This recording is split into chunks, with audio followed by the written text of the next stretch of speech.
Bienvenue progressivement à toutes et tous. Je suis Jean-Pierre Tiffon, je vais animer cette réunion en ligne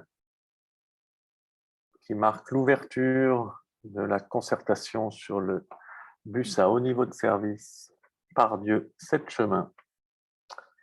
Pour ceux qui souhaitent suivre cette réunion en langue des signes, je vous donne la procédure. Vous irez cliquer sur Affichage. Dans Galerie, vous mettrez côte à côte Galerie. Vous pourrez cliquer sur le bouton en haut à droite de la vignette du traducteur LSF et cliquer sur Épingler. Et si vous souhaitez voir le traducteur en plein écran, cliquez sur Affichage intervenant. Nous sommes donc en réunion à distance. Pour l'instant, tous vos micros sont coupés. On vous donnera la parole dans 30 minutes environ pour 1h15, 1h30 de questions-réponses. Dès qu'on aura réouvert cette phase de questions-réponses, vous pourrez demander la parole et poser une question grâce à l'outil « Levez la main » qui est en bas de votre écran. Et vous pouvez aussi, et on l'ouvrira vers la fin de la présentation, commenter, questionner via le chat qui est dans Converser. Je vous propose déjà, si vous avez un souci technique, vous pouvez vous connecter en appelant le 01 86 99 58 31. L'identifiant de notre réunion est le 814 42 04 90 44.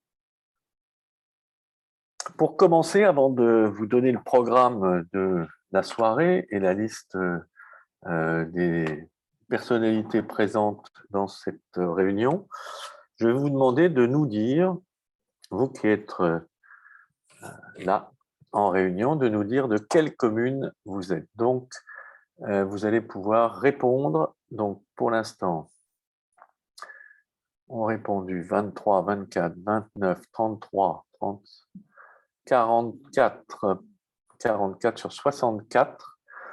Et on a, on ne va pas faire un score, en gros, un participant sur deux habite Lyon, Villeurbanne 21%, 1 sur 5, Bron à peu près à égalité, et ensuite d'autres, Vaux-en-Velin 4% et d'autres communes 9%. Est-ce que on va réouvrir le chat? Je vais demander à Émilie de réouvrir le chat. Pour les 4 personnes qui ont répondu autre commune, est-ce que vous pouvez nous dire de quelle commune vous êtes résident? Alors, vous voyez où est le chat? Oui, Dessine, Genasse, Saint-Genis-Laval, Solèze. Merci. Donc, merci de ces présentations. Je vais vous présenter maintenant, et je leur donnerai la parole dans quelques instants. Sont présents dans cette réunion Jean-Charles Collas, vice-président délégué au Citral, Marion Carrier, adjointe au maire de Bron, Stéphane Gomez, adjoint au maire de Vaux-en-Velin, Margot Sanchez, adjointe au maire du 3e arrondissement de Lyon, et Pauline Schlosser, qui est adjointe au maire de Villeurbanne.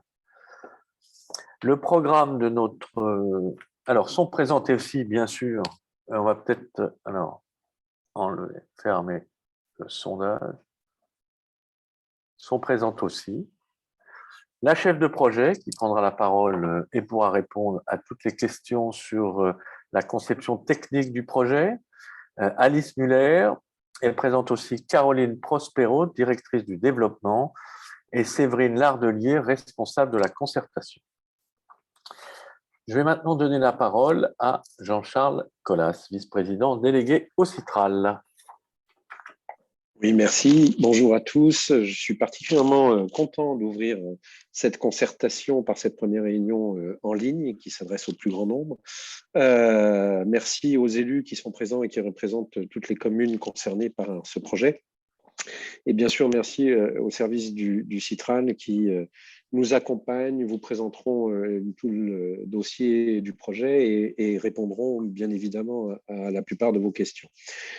Je suis particulièrement content parce qu'en fait, cette ligne de bus à haut niveau de service entre Pardieu et Sept-Chemins sera la première ligne de bus à haut niveau de service du réseau TCL.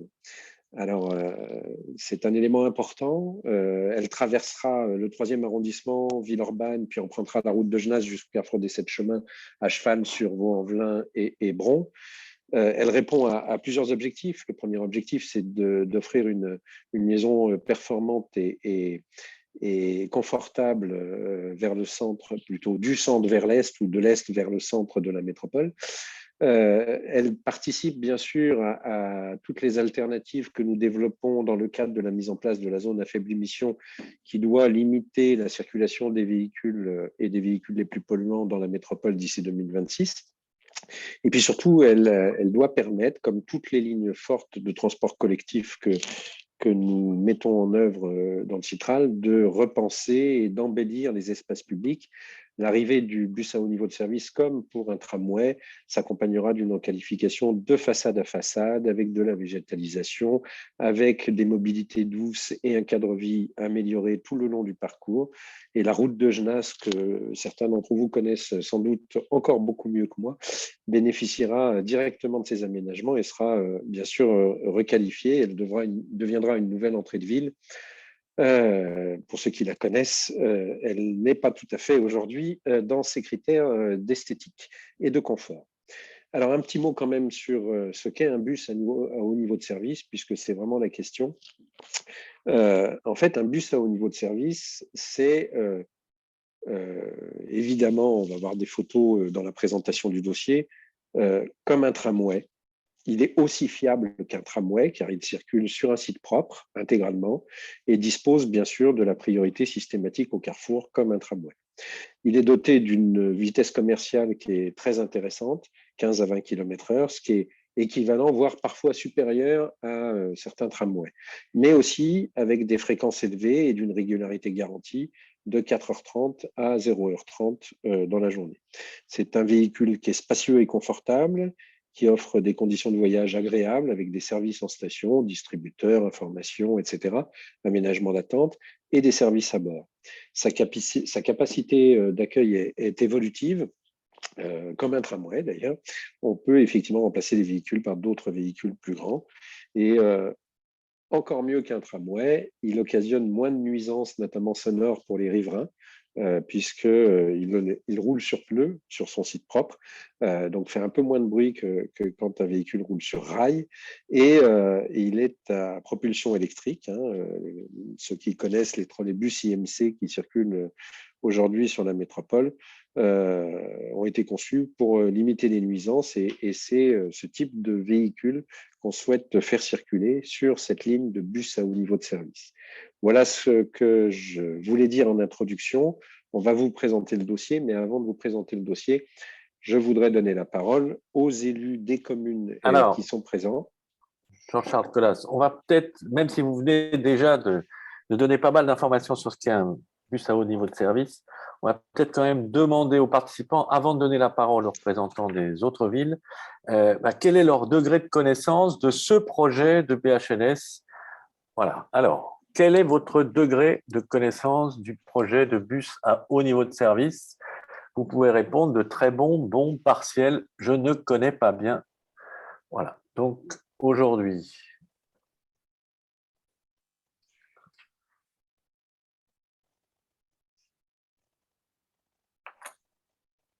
c'est peut-être après votre intervention qu'on est déjà passé à bon.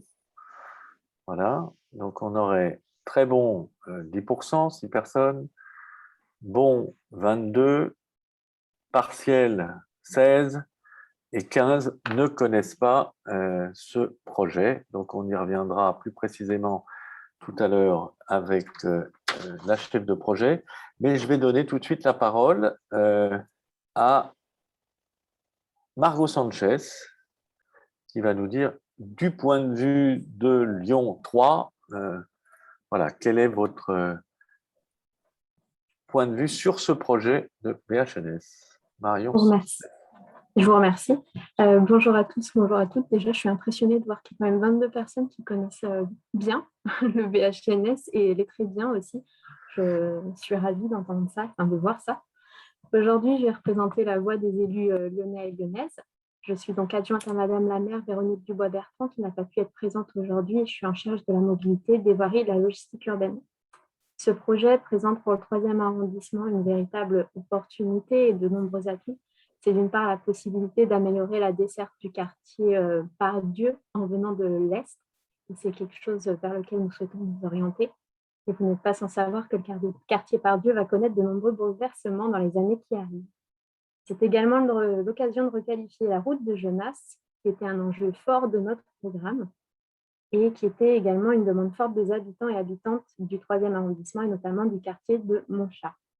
Nous sommes aujourd'hui en 2021 et de se dire qu'en 2026, il va y avoir une ligne de transport en commun sur notre arrondissement, c'est très réjouissant, si ce mot existe.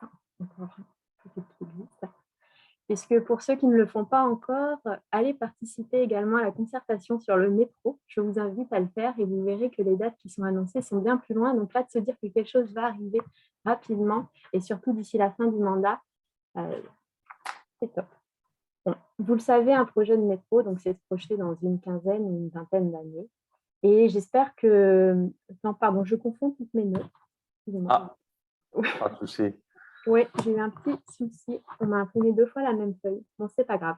Je vais improviser. Improviser. Donc, j'espère ainsi que les habitantes et habitants du 3e arrondissement, mais également celles et ceux de nos communes voisines et de nos arrondissements voisins vont participer activement à cette concertation. Vous allez voir, il y a 2 tracés qui sont présentés sur le 3e arrondissement.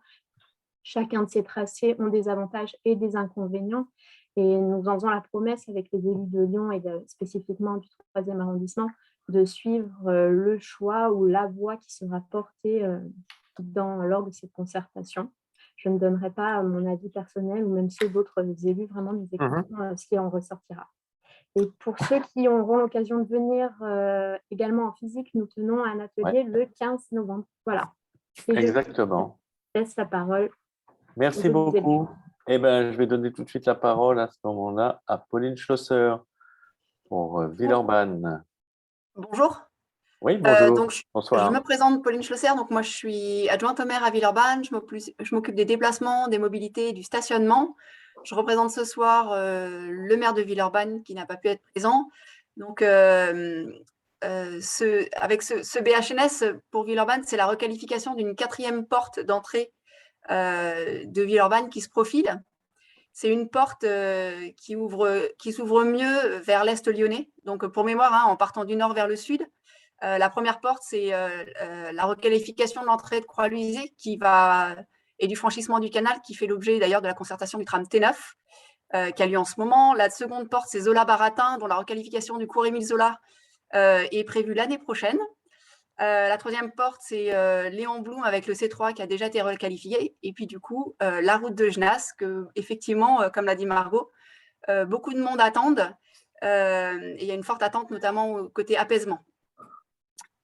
Donc, une ligne forte de ce BHNS pour améliorer la desserte du sud de Villeurbanne, en particulier les quartiers des Brosses, Cyprien, Grand Clément, Maisonneuve et Ferrandière. C'est une ligne qui va venir mailler les quartiers en développement et qui va permettre l'accessibilité des modes de transport en commun alternatifs. Je pense en particulier à Grand Clément, avec notamment dans le cadre de la ZAC, et aux Brosses en liaison avec le quartier de la Soie. C'est une opportunité aussi historique, l'a dit Margot, de requalifier la route de Genasse pour y déployer des infrastructures qui vont être de qualité, tant pour les piétons que pour les vélos. D'ailleurs, il passera sur cette route de Genasse une future voie lyonnaise, la ligne numéro 11, qui va relier Chassieux à Reconnaissance-Balzac. Enfin, c'est essentiel que les habitants de la métropole, et en particulier les Villeurbanais, s'emparent de cette concertation, même si on sait que c'est la 3e en 3 trimestres. Comme la ville de Lyon, la ville de Villeurbanne ne se prononce pas ni en faveur d'un tracé ni en faveur d'un autre, même si elle est sensible, elle a sensibilisé le Citral sur plusieurs questions au début de cette concertation. Et surtout, ce qui compte, voilà, c'est que vous, les habitants, vous puissiez vous exprimer, vous fassiez entendre de là où vous habitez, de là où vous allez, d'où est-ce que vous venez, et que vous exprimez votre perception, vos préférences, vos inquiétudes, vos questions, vos suggestions. C'est vraiment l'objet de cette concertation aujourd'hui. Et la parole est à vous. Merci beaucoup. On va continuer notre parcours et je vais donner la parole à Marion Carrier, adjointe au maire de Bron. Oui, bonsoir tout le monde. Donc, je suis Marion Carrier, je suis adjointe au maire de Bron, Jérémy Bréau, qui s'excuse de ne pas pouvoir être présent ce soir, donc je le remplace. Alors, je crois que mes collègues ont déjà bien amorcé le sujet. Nous, sur Bron, la ligne 113 touche la route de Genasse, qui est notre frontière nord de la ville. On met vraiment un point d'honneur à ce que la ligne de transport qui va passer sur ce secteur soit la mieux réussie possible. Il y a des gros enjeux. On a entre 10 et 15 000 véhicules automobiles par jour aujourd'hui. Donc, il y a vraiment des gros enjeux. Nous, ce qui nous tient à cœur, c'est vraiment de respecter les objectifs du SCOT, puisque, comme le dit le SCOT, c'est l'Est de la métropole qui se densifie le plus rapidement et où il y a les plus gros enjeux. Donc, on est très vigilant là-dessus.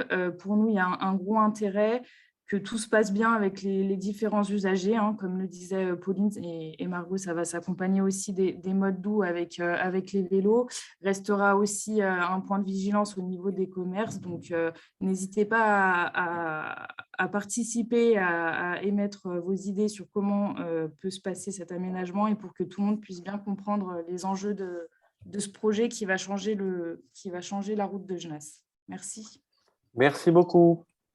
Alors, même si c'est plutôt au sud de Vaux-en-Velin, ça intéresse quand même Vaux-en-Velin, je vais donner la parole à Stéphane Gomez.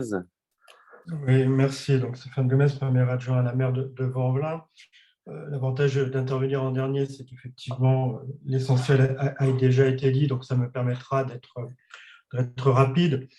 Juste d'abord remercier le Citral pour cette nouvelle concertation. Ça a été dit par Pauline Schlosser, mais effectivement, le territoire vaudois comme le territoire villeurbanais est aujourd'hui appelé à de nombreuses concertations ou consultations. Je ne peux pas ne pas citer celle concernant le tram T9, mais aussi donc sur des développements de lignes de bus à haut niveau de service comme celle-ci ce soir, où ça a été évoqué pour Lyon sur la question des développements du métro. Ces nombreuses concertations montrent pour nous aujourd'hui le travail qui est engagé pour mieux structurer à travers un certain nombre de lignes fortes les déplacements sur la commune de Vaux-en-Velin, à la fois pour mieux relier l'ensemble des territoires vaudois, mais aussi mieux relier Vaux-en-Velin, qui est la commune avec le plus faible taux de motorisation de l'agglomération, vers le reste du territoire métropolitain.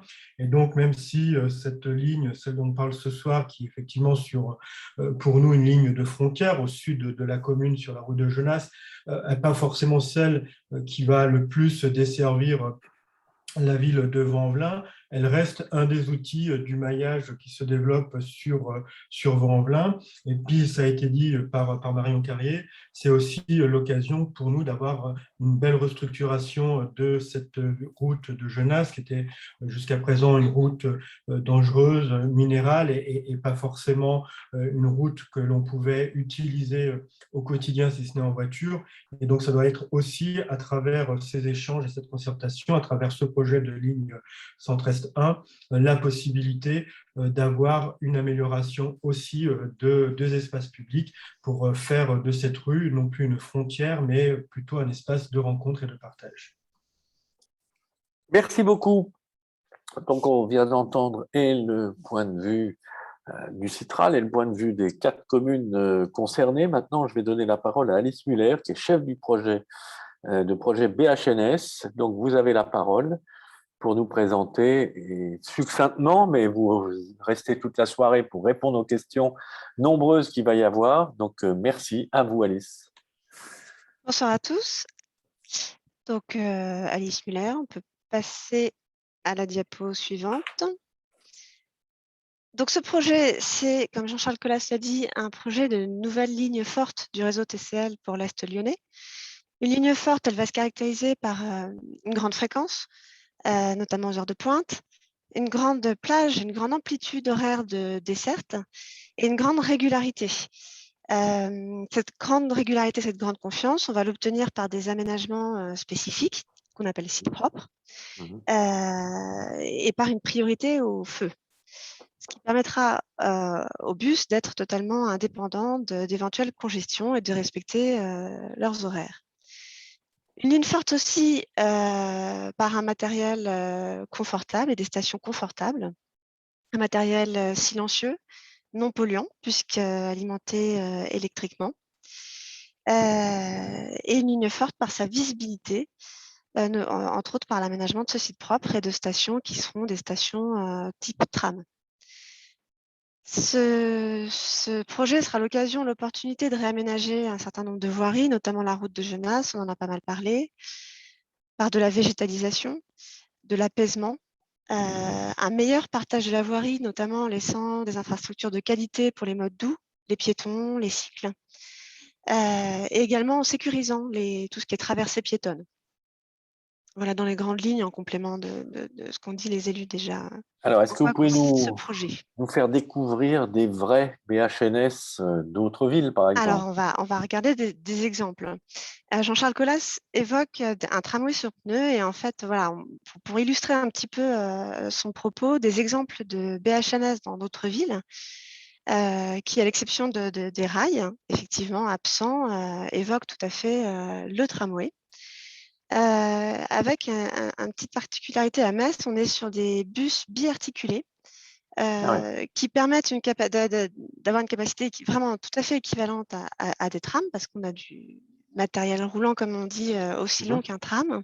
Et il faut savoir que les aménagements sur le BHNS Pardieu 7 chemins permettront l'accueil de bus biarticulés si la capacité, le besoin de desserte le nécessitait. D'accord. Les autres exemples sont plus communs, c'est ça? Plus communs, non, juste... Non, ils ne sont pas biarticulés, quoi. Différents, ils ne sont pas biarticulés, voilà, mais on voit bien des sites propres, donc une indépendance des éventuelles congestions de la voirie et du matériel très visible et qui est à forte capacité. On imagine dans ce matériel pouvoir transporter un certain nombre de voyageurs. Alors, je crois que vous avez une petite vidéo, peut-être qu'on va pouvoir lancer pour rendre encore plus concret le tracé, les liaisons. Et bien, c'est parti. En 2026, la première ligne de bus à haut niveau de service nouvelle génération reliera le quartier de la Pardieu à Lyon aux 7 chemins à Bron et Vaux-en-Velin, en passant par Villeurbanne. Cette nouvelle ligne répondra aux objectifs du plan de mandat 2021-2026 du Citral, qui prévoit d'accélérer le développement du réseau de transport public et la multimodalité. Pourquoi le projet BHNS Pardieu 7 chemins ? Cette ligne offrira une desserte efficace entre le centre de Lyon et l'est de la métropole. Équipée de trolleybus électriques confortables, spacieux et silencieux, cette ligne bénéficiera d'une voie de circulation réservée avec priorité au feu qui la rendra aussi performante qu'un tramway. Bénéficiant de fréquences élevées et d'une régularité garantie, ces stations offriront de nombreux services. Elle sera connectée à de nombreuses lignes du réseau TCL. Alternative efficace et écologique à la voiture individuelle, elle participera aussi à la transformation de la ville pour un meilleur cadre de vie en proposant tout au long du tracé requalification et embellissement des secteurs traversés, végétalisation, itinéraires piétons et cyclables. Montons dans le bus à haut niveau de service. Il débutera son parcours devant l'auditorium à la Pardieu, puis empruntera la rue de Bonnel avant de se diriger boulevard Vivier-Merle. Au niveau du croisement avec l'avenue Georges Pompidou, 2 itinéraires différents sont proposés à la concertation. Par l'avenue Pompidou, la place Ferrandière, la rue Gilet, la place Marengo, la rue Marc-Sangnier et la rue Frédéric Mistral, ou par le boulevard Vivier-Merle avant de s'engager sur l'avenue Félix-Faure. Ensuite, le BHNS circulera sur la route de Genasse, en passant sous le périphérique Laurent Bonnevet jusqu'au rond-point des 7 chemins à Bron. Le BHNS Pardieu 7 chemins, c'est 7 km de ligne, entre 15 et 16 stations, 25 minutes de temps de parcours entre Pardieu et 7 chemins, un trolleybus toutes les 7 minutes en heure de pointe, avec 22 000 voyageurs attendus chaque jour en 2030.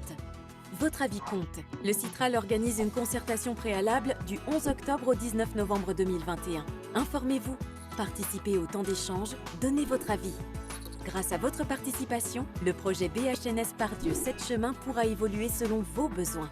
Retrouvez l'ensemble des informations sur le projet et la concertation et participez sur bhns1-citral.fr. Merci beaucoup. Donc, peut-être que vous pouvez reprendre la parole pour nous dire comment vous êtes arrivé à ce magnifique tracé. Alors, donc, ce tracé, c'est la conclusion de premières études, qui sont les études qui arrivent en tout début d'opération. Donc, une étude de définition du besoin, analyse du besoin, premier dimensionnement de la desserte nécessaire pour satisfaire ce besoin, et puis des premières études dites de faisabilité pour vérifier que les dessertes sont faisables avant de vous les présenter. On est bien sur une phase préalable et les vraies études, entre guillemets, de conception arriveront après cette phase de concertation préalable. Les critères, du coup, qui nous guident un petit peu dans ces phases d'études préalables, donc c'est le besoin, le niveau de service nécessaire comme je l'ai évoqué. Et une fois qu'on l'a défini, il faut vérifier comment on peut l'insérer dans l'espace urbain en intégrant notamment les contraintes qui peuvent être présentées par les autres usages à qui il faut laisser de la place, les usages de mobilité, les usages de la voirie, les usages de mobilité douce, les contraintes techniques, comme les réseaux souterrains, la végétation existante qu'il faut maintenir tant que possible. Et puis ensuite, les ambitions de végétalisation supplémentaire et de ce qu'on veut faire de cette voirie, c'est-à-dire une voirie apaisée. Tout ça dans un souci de maîtrise des dépenses publiques. Donc, l'idée, c'est vraiment de proposer les meilleures solutions aux besoins avec un meilleur compromis coût-projet. Ok. Alors, on va rentrer peut-être dans le détail du tracé. Le tracé, voilà, du coup qui est ressorti de ces études-là. Donc le film l'a un petit peu montré entre la Pardieu et 7 chemins. Donc il y a la desserte de la gare évidemment à l'ouest et également de la partie encore plus à l'ouest au niveau de l'auditorium, ce qui permet au bus de faire demi-tour.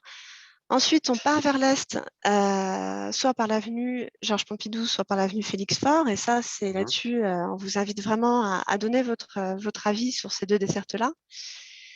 Elles se distinguent essentiellement par la localisation de la desserte. Oui, pardon, je suis allée un peu trop vite. Et ensuite, pour rejoindre la route de Genasse, donc jusqu'aux 7 chemins.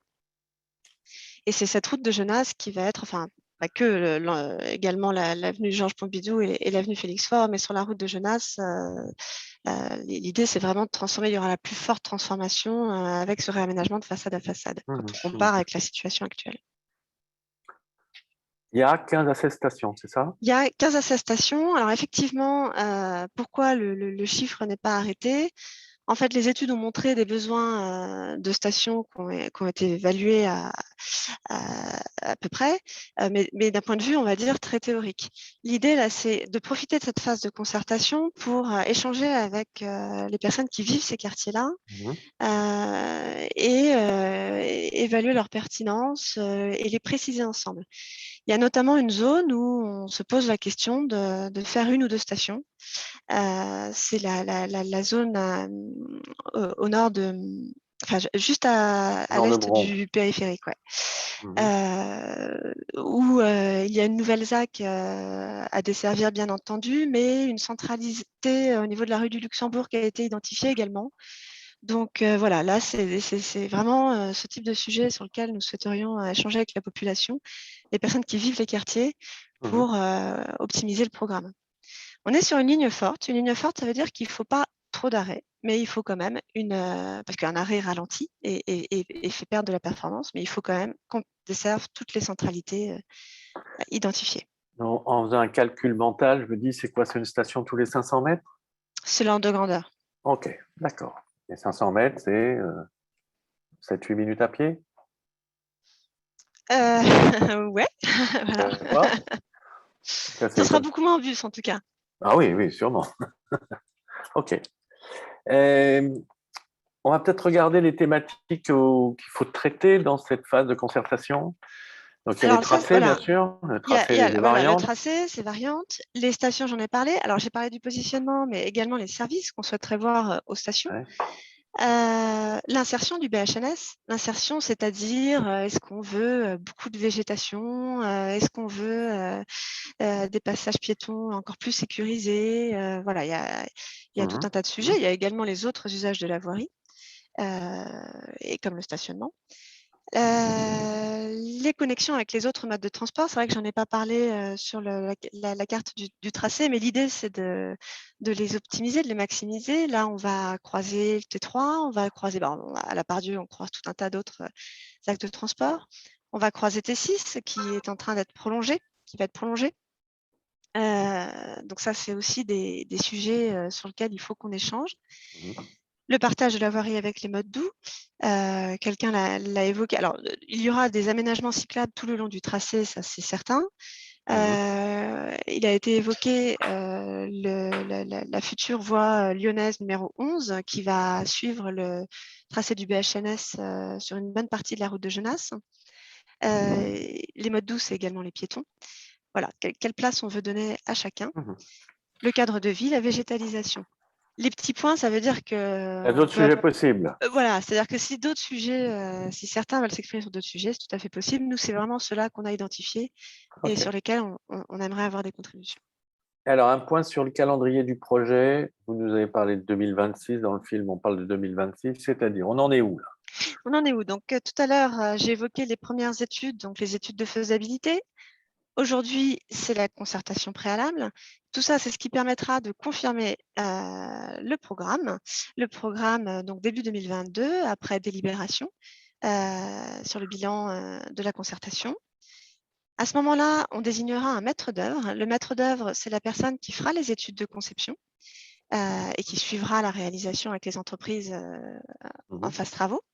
Il y aura une concertation continue tout au long des études. Il y aura une déclaration d'utilité publique. On est sur un projet que l'on estime être d'utilité publique. Donc, on suivra toutes ces procédures-là. Des travaux qui démarreront en 2024 et notamment tout ce qui est déviation de réseau. On en a un petit peu moins sur un projet de BHNS, mais il y en a quand même, travaux de déviation de réseau. Puis les travaux d'infrastructure pour mettre en service début 2026. Ok. Bon, déjà, on a une vision un peu plus précise du projet. Vous restez avec nous, bien évidemment, et ce soir, et pendant toute la concertation pour répondre aux questions.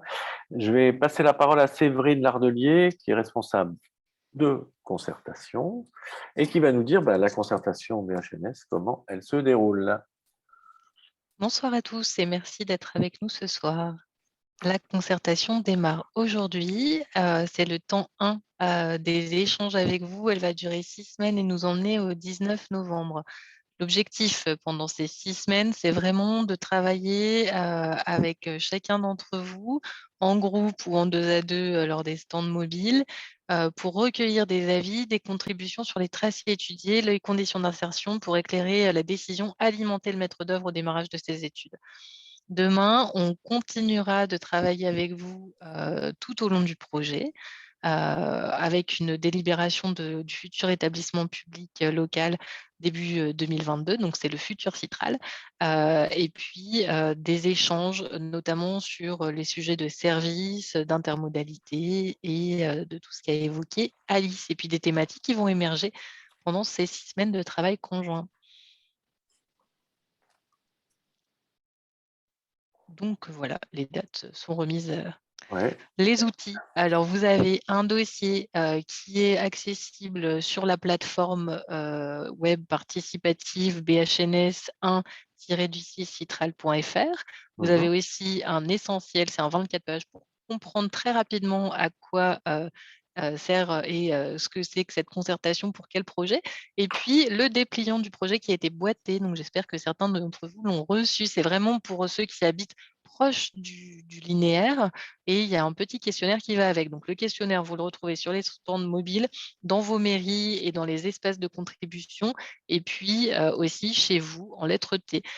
Où sont ces lieux de concertation dont je viens de parler? Le siège du Citral, l'hôtel de la métropole, la mairie centrale de Lyon, donc ça veut dire le service de l'urbanisme qui est dans le 7e, la mairie du 3e, l'espace info de Villeurbanne. Et on sait que chez eux, ils sont déjà en rupture de questionnaire. Donc, on se dit que ça bouge pas mal à Villeurbanne. On va vous en redonner, n'hésitez pas.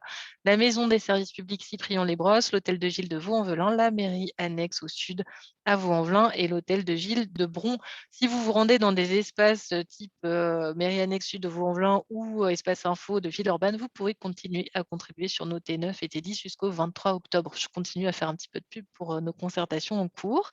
Donc, n'hésitez pas sur l'espace de contribution en ligne, des avis, des questions. On vous répond au fil de l'eau. Voilà. Et puis, on viendra vous voir le 21 octobre à Bron, le 25 à Villeurbanne, le 26 à Vaux-en-Velin et le 15 novembre dans le Château Sans Souci à Lyon 3e. On sera présent aussi ce week-end, samedi matin à Terraillon, à Bron pour le marché. Donc, l'équipe projet sera sur place pour répondre à vos questions. Vous pourrez contribuer, puis ça vous permettra un petit peu de poser vos questions dans un lieu que vous connaissez. Et puis, pareil, le mercredi matin, cette fois-ci, au marché Ferrandière à Villeurbanne. Merci beaucoup, Séverine. Donc, le chat a été réouvert. Donc, on a déjà un certain nombre de questions. On va en prendre quelques-unes, enfin, on va les lire ensemble. Et puis, ensuite, si vous levez la main, on vous donnera la parole. Donc, ce temps de concertation doit être dense et très ouvert afin de ne pas ralentir le futur calendrier. Derrière, une question de Samarut. La route de Genasse, on dit, j'ai l'impression, est très étroite par endroits, ce qui impliquera vraisemblablement l'abandon de la circulation automobile et un nouveau plan de circulation automobile. Alice, est-ce que vous pouvez déjà nous dire un mot là-dessus? Est-ce qu'à certains endroits, on abandonnera la circulation automobile sur la route de Genasse? Alors non, on abandonnera. Les voitures pourront toujours parcourir la route de Genasse d'un point à un autre. Ok, d'accord. Donc, d'après mes connaissances, il me semble que notre ligne C3 peut être considérée comme une ligne BHNS. Ah, alors là, c'est vrai que tout à l'heure, Jean-Charles disait, là, ça serait un vrai BHNS. Est-ce qu'il est là pour nous donner son éclairage? Est-ce que le C3, voilà, dans la tête de Mathias, le C3, c'est un BHNS? Qui veut répondre? Alors, ça aurait pu être un BHNS, un bus à haut niveau de service. Ça aurait même, je le dis au passage, selon mon avis personnel, mais malheureusement qui n'a pas été entendu à l'époque, ça aurait pu et dû être un tramway C3. En tout cas, le trafic sur cette ligne-là aurait mérité clairement un tramway. Alors, ce n'est pas tout à fait un bus à haut niveau de service comme on l'exprime aujourd'hui, dans la mesure où il traverse malheureusement des secteurs denses, voire très denses, sur lesquels, malgré la priorité, malgré un certain nombre une grande partie en site propre, notamment à l'arrivée sur la presqu'île, il est parfois un peu contraint. Voilà, on a pas un site propre totalement intégral et on a un certain nombre de véhicules sur la presqu'île qui empruntent la partie où il circule et qui peuvent parfois ralentir sa circulation. Mais c'est vrai qu'il s'approche d'un BHNS. Après, le problème du C3, c'est qu'il est aujourd'hui saturé en termes de fréquentation et que voilà, il faut qu'on arrive encore à augmenter sa fréquence. Mais on se pose des questions sur l'avenir du C3 pour arriver à l'améliorer. Mais on espère bien que cette ligne Centre-Est, elle sera un vrai BHNS. Avec un niveau de fréquentation un petit peu inférieur, on le pense, devrait offrir une qualité de service bien meilleure. Ok. Alors, on va continuer encore 2-3 points sur le chat et ensuite, on donnera la parole à Hervé Thibault. Alors, bonsoir. Il y a des constructions qui ne sont pas dans l'alignement futur sur la route de Genasse, côté Villeurbanne. comment sera-t-il pris en compte dans le projet? Alors, ça, c'est la question de, voilà, qu'est-ce qu'on fait d'un point de vue immobilier? donc les études d'insertion vont être approfondies pour l'optimiser par rapport au bâti. Mais effectivement, il est probable qu'il y ait des expropriations nécessaires à certains endroits où les habitations dépassent par rapport à l'emplacement réservé prévu dans les documents d'urbanisme. Aujourd'hui, on ne peut pas savoir à quels endroits D'accord. et les études permettront de le définir. Et à ce moment-là, on ira, dès qu'on pourra le savoir, on ira très rapidement rencontrer les personnes concernées. OK. Alors, bonsoir, y aura-t-il un parking aux 7 chemins? Il est prévu un pépussaire vélo. Alors, je ne sais pas si la personne pensait à un parking vélo ou un parking voiture. Je sous-entends que ce n'était pas forcément vélo. Vélo, bon, voiture, non, on ne prévoit pas la construction d'un pépussaire voiture aux 7 chemins. OK. Pour le secteur Pardieu-Garibaldi, grosse concentration multimodale à la gare de la Pardieu. J'espère que le passage vers, là ça a sauté, vers l'auditorium sera maintenu. Alors, le passage vers l'auditorium, c'est-à-dire le tracé, c'est ça, hein, je ne suis pas sûre de bien comprendre la question. Si la question, c'est est-ce qu'on va maintenir le contournement par l'auditorium? Oui, aujourd'hui, c'est pas une option, le tracé est prévu comme ça. C'est un des intérêts du BHNS, c'est qu'on arrive facilement à intégrer ce terminus à la part, enfin facilement, plus facilement à intégrer ce terminus à la Pardieu, où effectivement il y a une grande concentration de transport. OK, donc je vous propose de passer tout de suite la parole, parce qu'il avait levé la main depuis longtemps, à Hervé Thibault. Hervé Thibault.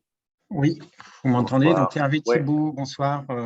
Donc je suis habitant de la ville de Bron. J'avais deux questions sur ce projet. Une première sur la capacité de ce projet à absorber, et vous en avez parlé, les différents projets, les actes ou les projets urbains sur ce tracé qui vont amener un nombre d'usagers beaucoup plus important. Et puis la deuxième qui concerne plutôt le cadre de vie et la végétalisation. Sur la première question, donc vous annoncez une capacité de 22 000 voyageurs par jour à terme. Quand on regarde les autres projets également, par exemple du T10, on a la même capacité. Je voulais savoir effectivement qu'est-ce qui oriente le choix d'un BHNS et pas d'un tram. Et réellement, est-ce qu'on a la même capacité? Donc, la deuxième question, c'était… Attendez, on va peut-être répondre à celle-là déjà.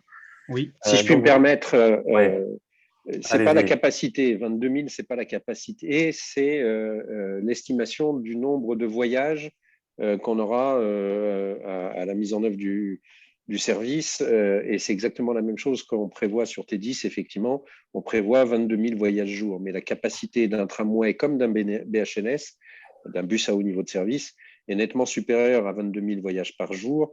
Et après, comme on l'a dit en introduction, la capacité d'une ligne de transport forte, elle est liée à la fréquence et à la capacité des véhicules.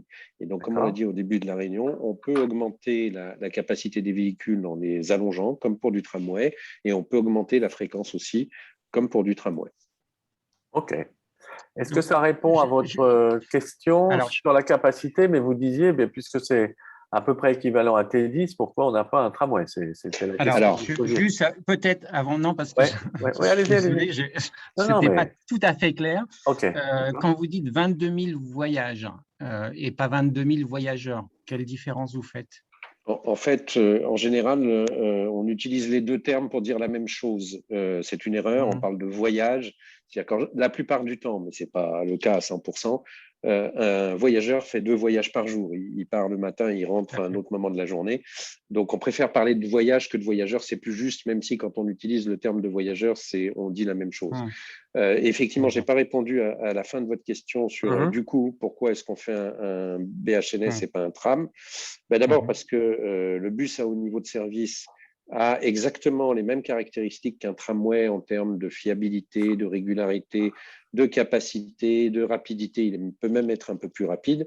Inversement, il coûte beaucoup moins cher qu'un tramway sur ce secteur-là. Les premières estimations qu'on avait faites d'un tramway sur ce secteur-là, c'est qu'un tramway aurait coûté 2 à 3 fois plus cher. Et donc, comme on l'a dit aussi, on est un peu comptable de l'argent public. Et donc, voilà, on a un budget d'investissement au Citral qui a une certaine valeur. Si on fait un projet 3 fois plus cher, on fait moins d'autres projets ailleurs. Donc, on a pensé qu'un bus à haut niveau de service était une bonne réponse pour ce secteur-là, qui a quand même quelques contraintes, ça a été dit dans les questions. Et donc le bus à haut niveau de service permet de diminuer un peu les contraintes par rapport à un tramway. C'était votre première question, Hervé. Ça vous satisfait la réponse? J'entends. Je dis après, mais il y a un choix qui a été fait effectivement sur le T10. Est-ce que sur le T10, la question du BHNS a été aussi abordée? Et pourquoi un tramway sur le tracé du T10 et un BHNS vous retournez l'argumentation en disant, puisque ici c'est 2 à 3 fois moins cher, pourquoi on ne ferait pas du T10 un BHNS? Alors, Jean-Charles. Parce qu'on n'a pas les mêmes contraintes d'insertion, voilà, je le regrette, sur le secteur notamment de Saint-Fond, qui est le secteur le plus contraint de T10, et en même temps sur les secteurs de Lyon-Villeurbanne et surtout de Bron-Vaux-en-Velin sur le tracé du bus à haut niveau de service de cette ligne. Et la meilleure réponse, je vais vous le dire très clairement, un bus à haut niveau de service, notamment sur le centre de Saint-Fond, aurait eu un impact plus important que n'aura le tramway, et inversement, un tramway, parce qu'il a des rayons de giration un peu différents, aurait eu un impact plus important, notamment sur la suppression de stationnement et sur les acquisitions foncières, voire les expropriations qu'auraient dû être faites sur Bron si on mettait un tramway au lieu d'un bus à haut niveau de service sur cette ligne-là. Donc, on étudie, et c'est ce qui a été présenté tout à l'heure, vraiment toutes les solutions pour voir quelle est la plus adaptée techniquement et financièrement, ça fait partie des analyses multicritères, au projet de desserte. D'abord, l'objectif, c'est de desservir un territoire avec une capacité de voyage très importante. Un bus à haut niveau de service peut avoir autant de voyageurs qu'un tram, si jamais de 22 000, qui sont les estimations prévues à 2030, on montait à 30 000 ou 40 000 dans les années qui viennent. Alors Hervé, c'était votre première question. Pas d'autres? Merci pour la réponse complète. Alors, la deuxième question était plutôt sur le cadre de vie et donc cadre de vie, végétalisation. Là aussi, bon, vous avez expliqué les critères de choix entre le tram et le BHNS. Comme on a déjà à Bron un tram, on voit que sur un tram, on peut végétaliser la voie, donc éviter d'imperméabiliser les sols, ce qui n'est pas le cas sur un BHNS. Voilà. Alors, pas tout à fait. Jean-Charles, je réponds ou vous voulez… Allez-y. Donc, la seule distinction, vraiment la seule différence entre une plateforme entre un BHNS, une infrastructure, on va dire, de BHNS et de tramway, c'est effectivement la plateforme. La plateforme qu'on peut ennerver pour un tram. Alors, il y a quand même des insertions très végétalisées de plateformes de BHNS. Donc, il faudra effectivement, c'est vraiment, ça fait partie du cahier des charges, maximiser la végétalisation du projet. Et sachant que vous avez dit le mot désimperméabilisation, il y a la végétation d'une part qui est une solution, mais il y a également des structures, on va dire, un peu techniques, des solutions techniques de chaussée qui permettent quand même une meilleure une récupération des eaux de pluie, même si ce n'est pas une zone plantée. D'accord. Donc, ce que vous êtes en train de dire, c'est qu'effectivement, ça sera un béton ou un enrobé du perméable. tout, on ne sait pas aujourd'hui. On ne sait pas. On va maximiser la végétalisation. Donc, tant qu'on pourra en mettre, on en mettra. C'est les études qui permettront de voir ce qui est possible de mettre en place. Hervé, je suis désolé, mais il y a 32 messages. Très bien, merci. Et là, 5 mains. Merci beaucoup, Hervé. Moi, j'ai une question, puisque vous êtes encore là, Alice. Est-ce que d'autres bus que ce BHNS pourront rouler, en gros, sur la plateforme? Oui. Oui, plusieurs bus pourront rouler. Et même, il m'a semblé voir passer ça dans le chat, le BHNS pourra partager sa plateforme avec le tramway. Il y a une petite section route de Genasse où le T6, le prolongement du T6 et le BHNS Pardieu 7 chemins partageront la même plateforme. D'accord. Il y avait une autre question qui était, est-ce que vous avez pris en compte le chauffage urbain, je crois? Oui, tous les réseaux sont considérés. OK. Alors, on va passer la parole. Je pense que c'était Mathias qui avait demandé la parole en premier. Mathias, c'est à vous. Oui, bonsoir. Je souhaiterais savoir, au niveau du matériel roulant, est-ce que ce sera des trolleybus S, light tram similaires aux C13, C11 qu'on a actuellement? Est-ce qu'ils font partie de l'appel d'offres qui a été passé en février concernant les trolleybus articulés au Citral? Alors, vous avez l'air très Très renseigné. Donc, informé. on va être effectivement sur du matériel IMC. Donc, alors, en fait, c'est un matériel qui permet de se recharger en roulant. C'est un nouveau matériel plus confortable, enfin vraiment nouvelle génération, plus confortable, plus silencieux. Après, le choix définitif du matériel roulant n'a pas été fait. Maintenant, effectivement, c'est vu dans la globalité de l'investissement du matériel roulant. Donc, matériel roulant, hein, c'est les bus global Citral. D'accord. D'accord, Ok. très bien. Alors, je reviens pas sur plusieurs questions qui tournent autour du C3 et du matériel. On va passer la parole à Véronique Lacombe et après on reviendra sur le chat. Véronique Lacombe. Bonsoir à tous. Bonsoir. Je suis de Vaux-en-Velin, je précise. Ok. Moi, j'ai la question, c'est de la multimodalité que je pratique beaucoup avec les P+R, qui est vraiment très pratique parce que là, vu que cette ligne est vraiment très intéressante parce que j'en ai déjà vu une anime justement, elle est prise, je voudrais savoir pourquoi il n'y aurait pas de parking pour ceux qui, dans la zone du 7 chemin notamment, vous voulez qu'on supprime nos voitures pour aller à Lyon, d'accord, mais il y a beaucoup de gens qui seraient prêts à ne pas avoir de voiture, enfin, à ne pas supprimer la voiture parce qu'en fait, ils disent que ça n'aura pas. Alors, comment est-ce que vous croyez quand même un parking, s'il vous plaît, parce qu'un P+R, c'est pas mal du côté, parce que sinon, c'est le Carrefour 7 chemin qui va prendre tous les voitures qui veulent prendre ce bus. Alors, il faut envisager de. Alors. Je pense, est-ce que vous envisagez cela parce qu'en P+R ou pas au 7 chemin, voilà. Alors, on n'a effectivement pas envisagé de P+R au 7 chemin. Je voudrais un tout petit peu relativiser votre analyse. Je comprends son ressenti puisque beaucoup de gens le ressentent, mais elle est assez loin de la réalité. En fait, les P+R aujourd'hui, les gens qui utilisent les P+R concernent moins de 2% des gens qui utilisent les transports en commun du réseau TCL. La part modale de ceux qui viennent en voiture pour rejoindre une forme de transport collectif est très faible. Vu qu'on est là dans un espace contraint avec peu de foncier disponible et qu'un P+R, ça coûte très très cher, ça coûte entre 25 000 et 35 000 euros la place. Donc voilà, on privilégie les autres modes de rabattement, les modes actifs bien sûr en premier, la marche à pied et le vélo. Donc il y aura effectivement des stations vélo pour ceux qui habitent dans un rayon de, on va dire 1 à 3, 4, 5 km suivant le vélo qu'ils utilisent pour se rabattre sur le tramway, la marche à pied pour ceux qui habitent dans un rayon de moins d'1 kilomètre et la restructuration des lignes de bus. Ce qu'on fait à chaque fois qu'on crée une ligne forte de transport collectif, métro, tram ou bus à haut niveau de service, les lignes de bus autour sont restructurées pour rabattre en bus et permettre que vous puissiez accéder à cette ligne avec une ligne de bus, par exemple, si vous ne pouvez pas utiliser la marche à pied ou le vélo. D'accord, mais moi, la question que je me pose, c'est que est-ce que vous n'avez pas peur que le parking de Carrefour, ce qui est la réalité en ce moment, je vois, c'est qu'il va être utilisé comme parc relais, en fait. Et d'accord. Dans ce cas, c'est ce que je vois avec le T4. Pour donner un exemple concret que j'utilise beaucoup, moi, en tant que personnellement, je fais ça.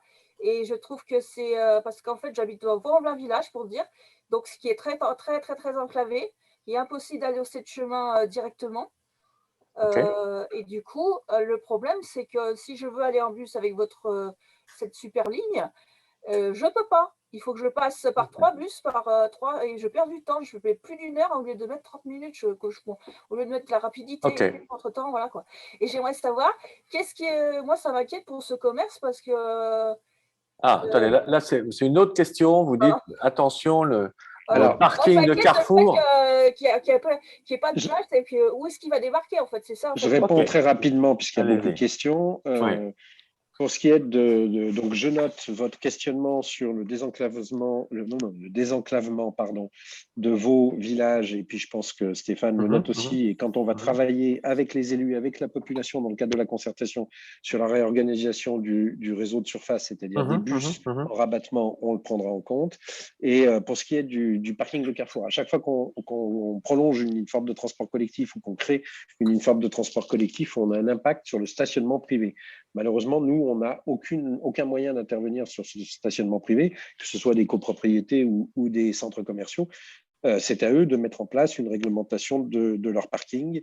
On ne peut pas leur imposer de mettre un contrôle d'accès à l'entrée ou à la sortie du parking, par exemple, mais ça se pose pour toutes les lignes fortes de transport collectif.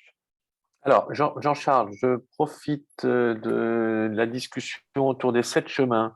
Il y a eu sur le site, alors que la concertation est ouverte depuis seulement 48 heures, déjà pas mal de questions, dont plusieurs qui tournent autour de pourquoi vous n'allez pas au-delà des 7 chemins pour aller directement sur Chassieux-Genasse.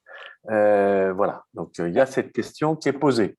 Alors effectivement, on a étudié au départ ce qu'on appelait la ligne centre-est qui allait de Pardieu à Chassieux-Genasse. Avec les études, on s'est rendu compte qu'en fait, sur ce long tracé, très long tracé, on avait 2 usages extrêmement différents et 2 contextes extrêmement différents.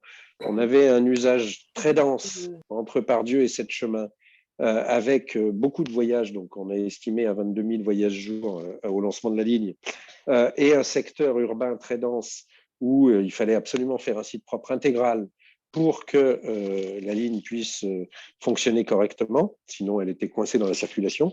Et à contrario, on avait entre 7 chemins et Chassieux-Genasse à la fois un secteur beaucoup moins dense, avec beaucoup moins de circulation et beaucoup moins d'usagers potentiels, donc pas la même fréquence nécessaire.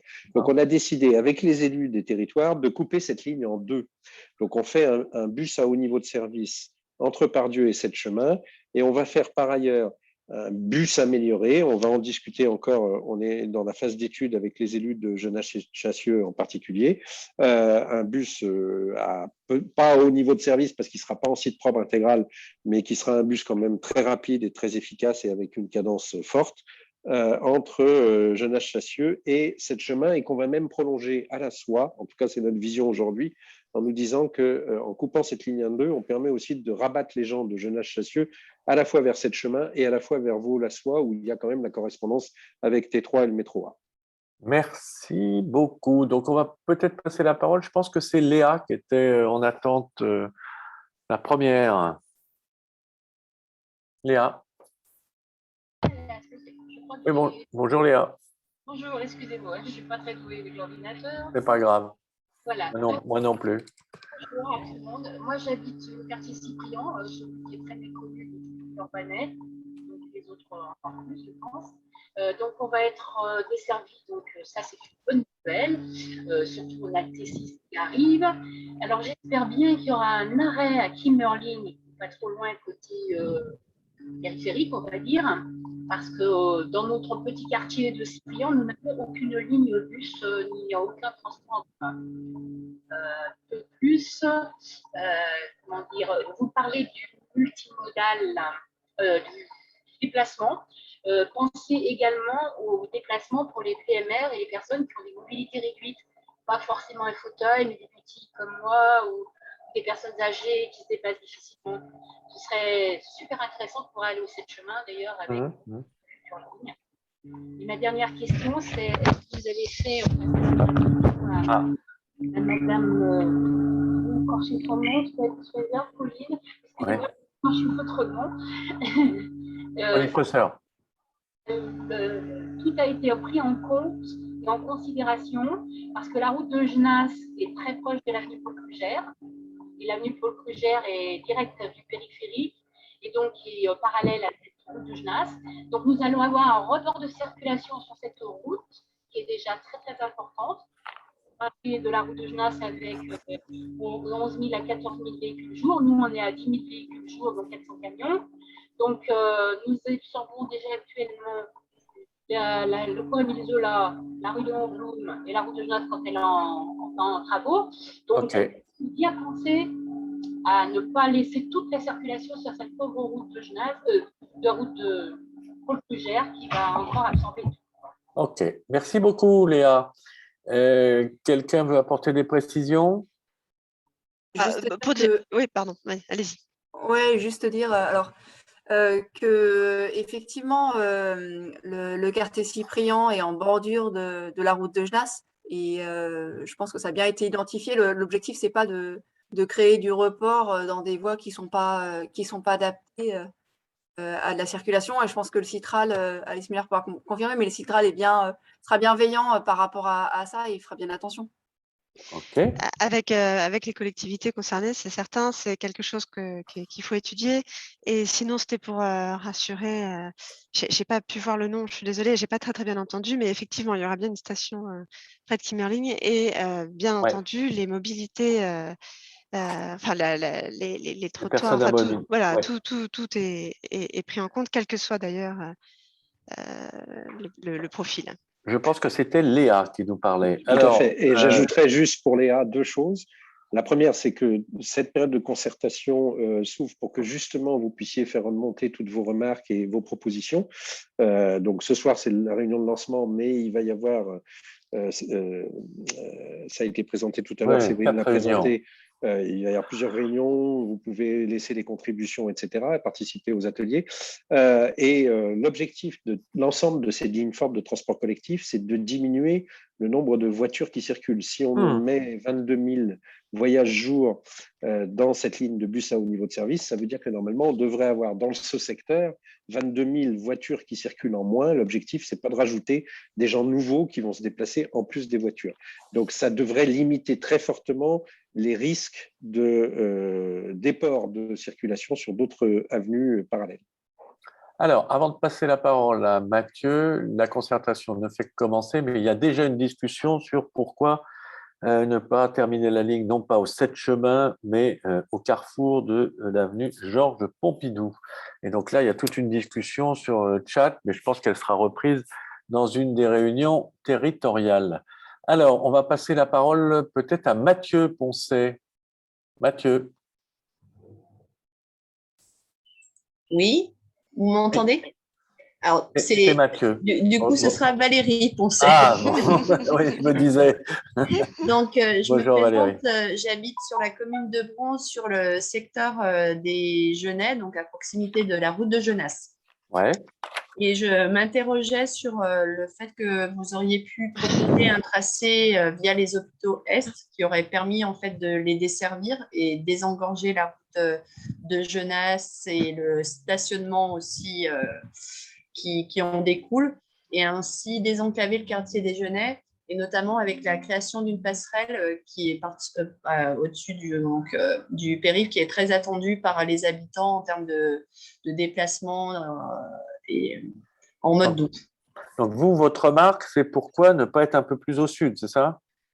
Oui. Et desservir les hôpitaux. Pourquoi avoir choisi ce tracé et pas passer par les hôpitaux? Ce secteur est très fermé et déjà très congestionné par la circulation, par les stationnements liés à l'hôpital. Donc, effectivement, si les gens pouvaient se rendre aux hôpitaux via ce transport en commun, on éviterait aussi des problèmes de stationnement sur le quartier. Je parle aussi de cadre de vie. Je pense que ça fait partie de votre cahier des charges. Voilà, du cadre de vie. Et la création d'une passerelle, effectivement, pour permettre des déplacements en mode doux au-dessus du périph' entre ce secteur route de Genasse qui est très congestionné. Alors, qui veut répondre? Alors, je laisserai les services répondre sur toutes les questions initiales de tracé. Je veux juste dire que pour ce qui est de la passerelle mode doux qui est souhaitée par la ville de Bron, et nous avons bien reçu le courrier des élus, c'est un sujet qui ne dépend pas du Citral, mais de la métropole, et donc qui est étudié par les services de la métropole. Alors pourquoi oui, enfin là on a Aurélien qui abonde, on perdrait combien de temps? Ça c'est une question en passant par les hôpitaux. Et Stéphane ou Stéphanie qui dit oui, desservir les hôpitaux me semble bien plus adapté que la route de Genasse. Est-ce qu'on peut avoir un complément sur pourquoi ce tracé n'a pas été retenu? Alors, pourquoi le tracé par les hôpitaux n'a pas été retenu? C'est parce qu'il faut déjà savoir qu'il y a le T6 qui va Oui, alors là, il y a passer. Bernard Girard qui évoque ça. Voilà. Voilà, il y a le T6 qui va arriver. Il y a toute une, on va dire, on va revoir le plan de desserte bus associé à l'arrivée de toutes ces nouvelles lignes structurantes T6, T9 au nord et puis BHNS Pardieu 7 chemins. L'idée, c'est vraiment d'avoir un réseau avec des lignes structurantes qui donc sont assez rapides. Et si vous passez par des petites rues et vous faites des détours, vous êtes forcément moins rapide. Ce réseau structurant va être complété, bien sûr, par un réseau de bus associés. Mais là, l'idée, c'était vraiment d'avoir un temps de parcours compétitif sur cette origine-destination globale. Après, il y avait aussi, parce que pour certaines variantes, on avait des difficultés d'insertion, c'est-à-dire que les voiries étaient trop petites pour intégrer un site propre. Et comme c'est un BHNS qu'on souhaite maintenir performant, on a besoin de ce site propre. Donc, ça a aussi, ça on le verra dans les réunions ville par ville, mais ça a aussi orienté des éliminations de tracés. Enfin, ça discute sur le chat en disant pourquoi pas les hôpitaux. D'autres, ah bah oui, mais si on doit ralentir en passant par les hôpitaux. OK. Alors, la parole à FD. FD. Qui est donc FD? FD. Bonsoir. Bonsoir. Bonsoir, Franck Dumas. Je suis habitant de Bron, Route de Genasse. D'accord. OK. Commerçant. Commerçant. Donc, j'avais plusieurs questions. La première, c'est qu'avez-vous prévu pour les stationnements auprès des commerces? Si vous repensez à refaire un peu la route de Genasse, qui est déjà avec 2 voies de bus, en sachant que la route de Genasse est déjà desservie par des bus, on a déjà le 25 qui fait Pardieu, 7 chemins, etc. On a déjà donc 2 voies de bus sur la route de Genasse. Comment vous avez géré ça? Et surtout, les commerçants, où est-ce qu'ils sont dans votre plan? Alors, il y a 2 phases. Il y a la phase chantier, puis il y a le projet définitif. Pour le projet définitif, au niveau du stationnement, il y aura globalement une réduction des stationnements. Ce n'est pas une suppression totale, mais une réduction. Par contre, on sera vigilant à maintenir évidemment tout ce qui est stationnement pour les personnes à mobilité réduite et également pour tout ce qui est livraison. Ça, c'est des préoccupations qu'on aura. Ensuite, sur les poches de stationnement, il faudra voir en fonction des besoins à préciser pendant les études. Ensuite, il y a la phase chantier. La phase chantier, on sait, c'est forcément toujours. Voilà. La phase chantier, c'est un autre problème. C'est un autre problème, mais qu'on traite tout de même. Oui, d'accord, mais vous dites que vous souhaitez réduire l'espace de stationnement, OK. Vous mettez un BHNS, donc c'est un bus rapide. On n'est pas dans le cas d'un tram qui est un peu plus long, par exemple, ou qui pourra dynamiser ce secteur d'un point de vue commerce. On est d'accord? Donc déjà… non, on n'est pas d'accord. Pourquoi? Oui. Le bus à haut niveau de service aura le même fonction que le tram en termes de rapidité et en termes de proximité des stations. Donc, il desservira très bien les commerces. Comment vous distinguez… Allez-y. Vous n'êtes pas d'accord, il n'y a pas de problème. Donc, alors les commerces, alors c'est très bien, il y a moins de voitures qui va passer, il y a moins de personnes qui vont passer et il y a moins de places de parking. Alors, les commerçants, comment ils font sur toute la route de Genasse? Vous n'avez pas de place de parking. Celles qui existent, vous les supprimez. Comment on fait? Alors, on ne supprime pas toutes ces places. Eh ben, vous venez dire, votre collègue vient de dire que pour qu'on soit plus précis, il va y avoir des réductions de places de parking. Tout à fait. Alors, donc, ok, des personnes, non mais des réductions, pour avoir des réductions, sauf erreur de ma part, on supprime quelques places de parking, mais pas toutes. Donc, on va avoir plus de parking handicapé. Il n'y a aucun problème sur ça. Des livraisons, pourquoi pas. Alors, il va y avoir donc, je suppose, des vélos. Je suppose. Alors, comment on fait pour que la circulation entre tous ces modes de déplacement ne sont pas en confrontation? Et encore une fois, je sais pas, mais pour les commerces, il y a plein de commerces de Genasse. Alors, dites-nous. Qu'est-ce que vous pensez? sur quelle partie de la route de Genasse vous évoquez ces commerces et aujourd'hui, comment, avec des voitures, parquent, sur la route de votre Genasse, clientèle vient se parquer le long de la route, c'est ça? Alors, vous avez sur la route de Genasse des commerces vers Cyprien. Vous avez vers le fleuriste un peu plus haut, d'accord? Donc, on est à l'angle de Vanvelin, Villeurbanne et de Bron. Et un peu plus haut, donc vous en avez un peu éparpillé. Donc la route de Genasse n'est pas déjà très connue pour ses commerces. Ce projet aurait été un beau projet. Alors, je ne dis pas qu'il n'est pas beau, mais il aurait été, de mon point de vue, un meilleur projet si vous auriez intégré les commerces et une manière de faire vivre ces commerces via le BHNS. Là, à part supprimer des voitures et supprimer des places de parking, d'un point de vue économie locale, je n'ai absolument rien vu. Ok. Alice, peut-être que dans le cadre de ces projets, en tout cas moi, c'est ce qu'on m'a dit dans la concertation T9, il y a des interlocuteurs qui sont chargés de travailler avec les commerçants sur les contraintes. Ok. Alors, est-ce que vous pouvez nous expliquer comment ça se passe? Les commerces sont bien identifiés. Hein. On les met même sur nos plans projets. Sont bien identifiés et nous avons au Citral des chargés de relations riverains qui pour l'instant, personne n'est venu nous voir. Pour l'instant, on est au démarrage du projet en fait. On est au démarrage du projet, mais des chargés de relations riverains viendront voir les différents commerçants pour justement échanger avec eux sur leurs usages de la voirie, leurs besoins. J'évoquais les phases chantier et les phases projet. Phase projet, vous évoquez des diminutions de circulation. Moi, je ne pense pas. Simplement, si on considère le global des circulations, c'est-à-dire pas que les voitures, les piétons, les cycles et le report qui va être encouragé par cette nouvelle ligne de transport, je ne suis pas convaincue qu'on ait une diminution des circulations sur la route de Genasse. Mais il ne faut pas s'arrêter aux voitures. D'accord, ok. Mais si je peux me permettre un petit complément à la réponse, si vous nous permettez de vous répondre, monsieur. Je vous invite à faire une petite enquête sur les clients de votre commerce pour savoir combien stationnent dans un rayon de 50 mètres ou même de 100 mètres en proximité de vos commerces parmi tous vos clients. Quasiment. 100% quasiment. Vous êtes dans quel commerce pour qu'on Je me permets d'attirer votre attention pour vous dire que dans toutes les études menées pas par le Citral, mais par la Chambre de commerce et d'industrie, parce qu'on en fait régulièrement avec eux sur les impacts des commerces par rapport aux lignes fortes, c'est pas du tout ce qui ressort. La majorité des gens… Alors, bon, excusez-moi, je vous arrête. Mais attendez. Vous parlez d'enquête. Je termine juste. Terminez. Vous me parlez d'études du Citral. Moi, je suis désolé.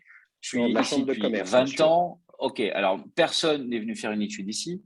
Mes collègues et mes voisins commerçants n'ont jamais, enfin on en a parlé pas plus tard que ce matin, personne n'a eu le moindre coup de fil, la moindre concertation ou la moindre question.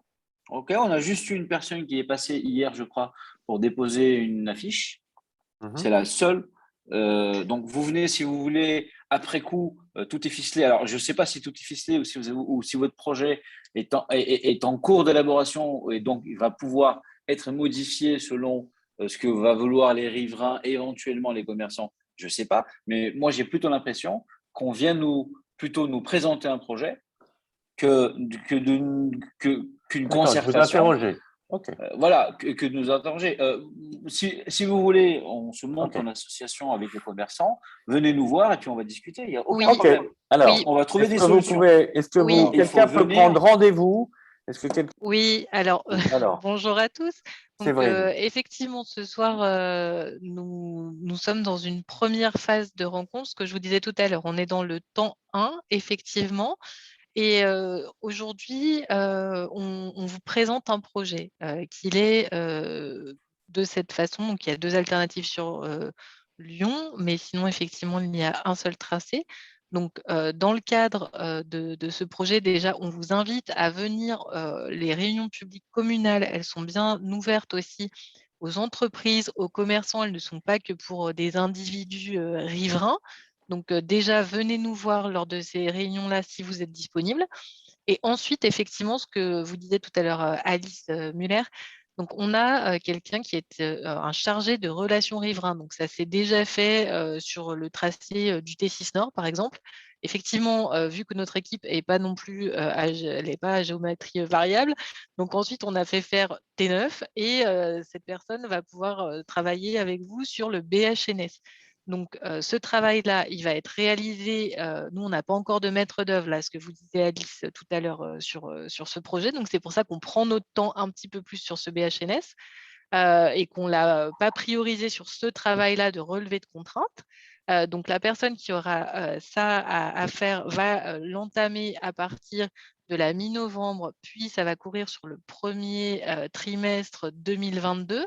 Comme on vous le disait tout à l'heure, au-delà du bilan de la concertation, on aura un vote qui sera le premier trimestre 2022, donc ça permettra aussi de nourrir la vision à la fois technique et la connaissance, les risques vis-à-vis de la bonne connaissance de nos élus.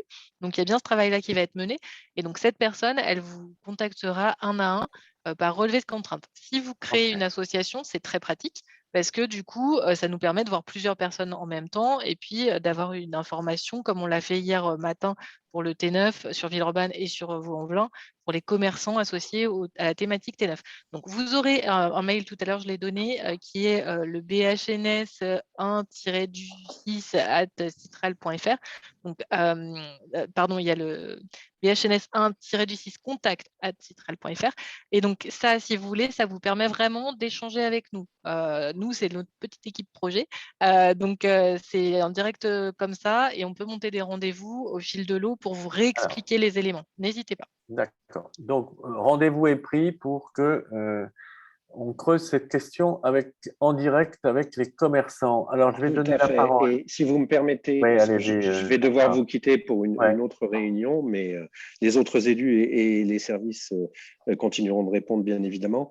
Deux choses. La concertation commence ce soir, donc c'est normal qu'elle n'ait pas eu lieu avant ce soir. Et donc, la concertation de tous les habitants et des commerçants commence à partir de ce soir. Ça, c'est le premier point.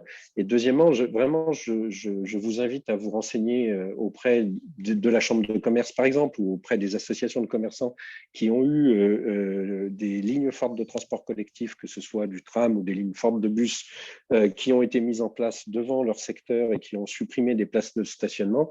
Et dans tous les cas de figure sur la métropole de Lyon, il y a eu une augmentation parfois assez importante du chiffre d'affaires de ces e-commerce parce qu'on a permis aux gens d'accéder plus facilement avec d'autres modes que la voiture dans les commerces, notamment à pied et avec la ligne forte de transport collectif.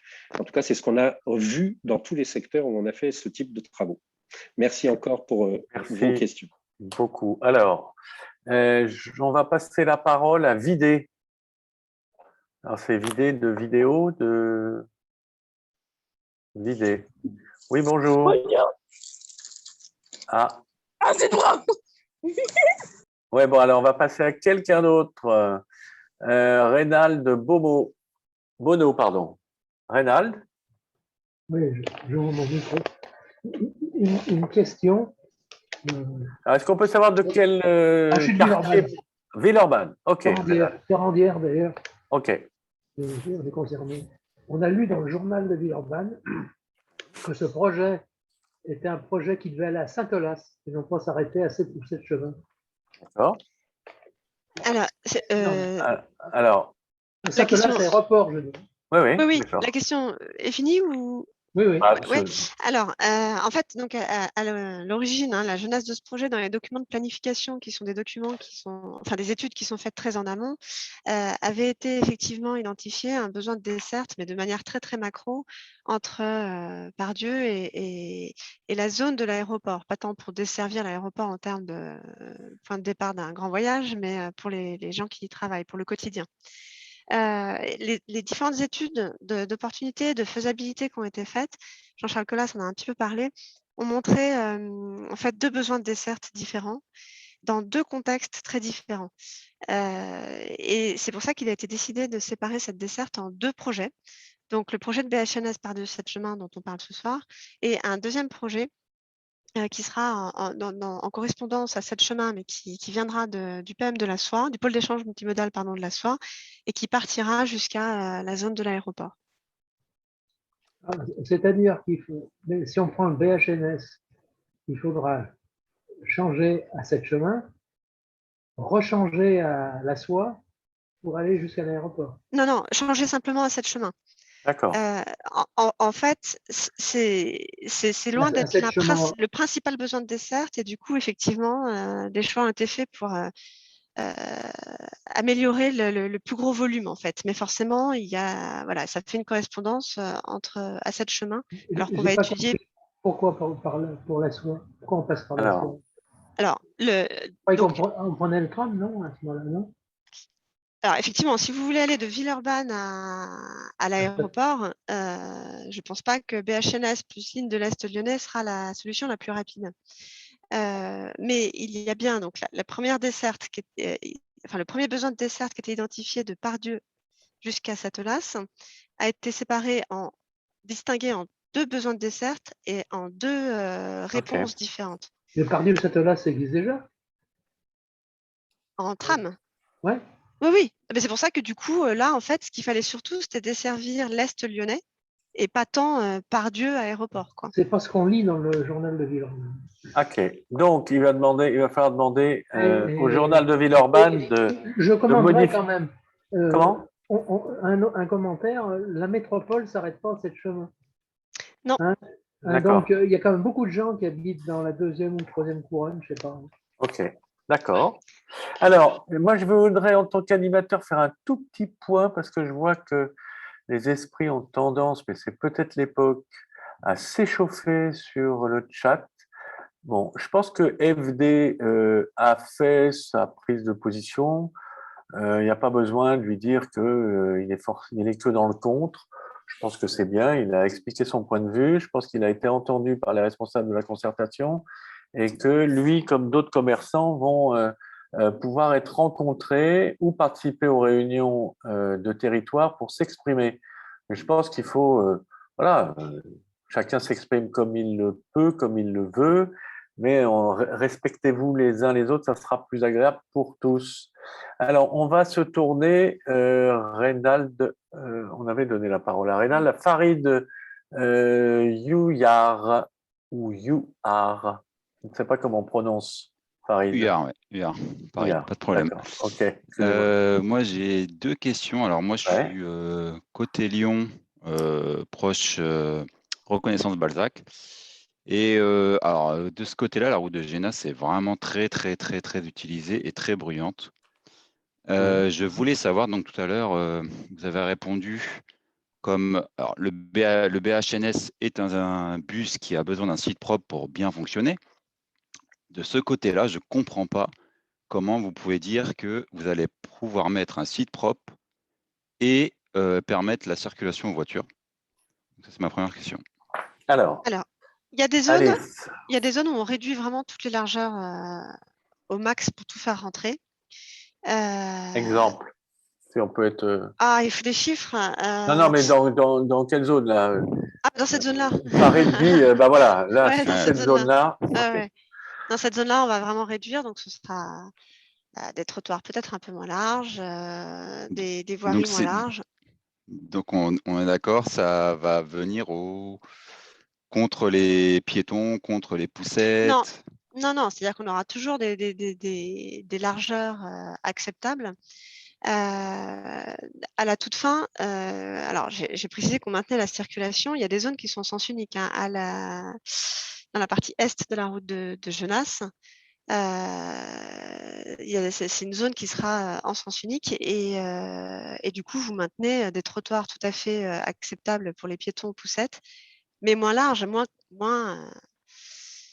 enfin voilà, ailleurs, ils sont plus que le strict nécessaire. Et là, effectivement, on sera au strict nécessaire pour permettre un déplacement confortable pour les piétons poussettes. Il y a des endroits où c'est vraiment compliqué.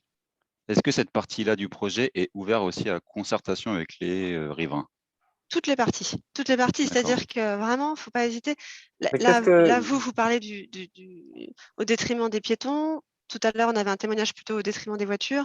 Donc, il ne faut vraiment pas hésiter à s'exprimer Farid, sur ce que vous pensez. Oui. Sans rentrer tout de suite dans un débat qu'on pourrait avoir dans une réunion plus locale, vous, quand vous dites est-ce que c'est ouvert à concertation, ça veut dire quoi pour vous? En fait, moi, non, vraiment, comment vous allez requalifier de façade à façade. Le but pour moi de mettre des transports en commun, c'est de pacifier la route, parce que voilà, c'est toujours le même problème dans toutes les grandes villes. Pacifier la route pour que nos enfants puissent traverser plus simplement, pour que le vacarme ambiant soit réduit, etc., etc. Sinon, quel est l'intérêt de mettre des bus électriques? Quel est l'intérêt? Non, on est bien sur cet objectif. C'est le programme général de cette opération. Après, on ne va pas couper complètement la circulation automobile, mais on est bien sur cet objectif. Et quand tout à l'heure, dans une diapositive, il y avait écrit que l'insertion du transport, du BHNS était ouvert à la concertation, c'est ça, hein, l'insertion, c'est ce que vous venez d'exprimer.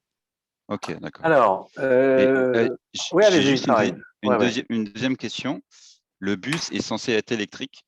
Comment il va être alimenté? Par des lignes aérien lignes aériennes de contact. C'est un trolleybus, en fait. Ok. Et donc, du coup, des lignes aériennes vont être posées tout le long de la ligne de Genasse? Oui. De façade à façade. Voilà. C'est pareil, ça pollue. Globalement, c'est pas le plus joli à voir. C'est pas de la pollution de l'air, c'est une autre. Non, mais c'est une autre pollution. C'est de la pollution visuelle. D'accord, ok. On entend. Alors, il y avait, merci. Alors, il y a, même si je ne vois pas pourquoi on lui donnerait la priorité, il y a Missette qui dit je dois bientôt y aller, mais j'ai pas eu la réponse sur les avantages et inconvénients des 2 tracés alternatifs. Alors, Missette, restez quand même, et puis peut-être que Alice va vous répondre là. Alors, quels sont les avantages de l'un, les avantages de l'autre, les inconvénients de l'un et de l'autre? Ils sont assez similaires. C'est vrai, Missette, vous aviez posé la question tout à l'heure, c'est vrai. Ils sont assez proches en avantages et inconvénients. Ce qui les distingue essentiellement, c'est 2 tracés différents, tout simplement. Donc, on ne dessert pas les mêmes zones. D'accord. Voilà. C'est très proche. Après. Tout à l'heure, Villeurbanne disait nous, on n'a pas d'avis dessus, mais enfin, en tout cas, il y a un des tracés qui est plus proche de Villeurbanne quand même. Voilà. On est d'accord. Et un autre qui est plus au sud. Oui, qui est plus au sud. Voilà. Ok, très bien. Est-ce que ça vous, Lissette, avant que vous partiez, est-ce que vous pouvez nous dire sur le chat, est-ce que ça vous satisfait cette réponse de dire que il n'y a pas d'avantages et d'inconvénients très forts qui distingueraient les 2 points de vue? Bon, Lissette est peut-être parti. Alors, Olivier Roussel, c'est à vous. Oui, je vous remercie. Vous m'entendez? Tout à fait. Très bien. Tout d'abord, je voulais remercier la collectivité pour cette concertation et vous dire qu'un bus performant dans nos quartiers, c'est toujours bon à prendre parce que tant les quartiers est de Lyon ont besoin d'une amélioration de la desserte en transport en commun. Moi, je ne sais pas si vous avez regardé mes deux posts sur le chat de discussion.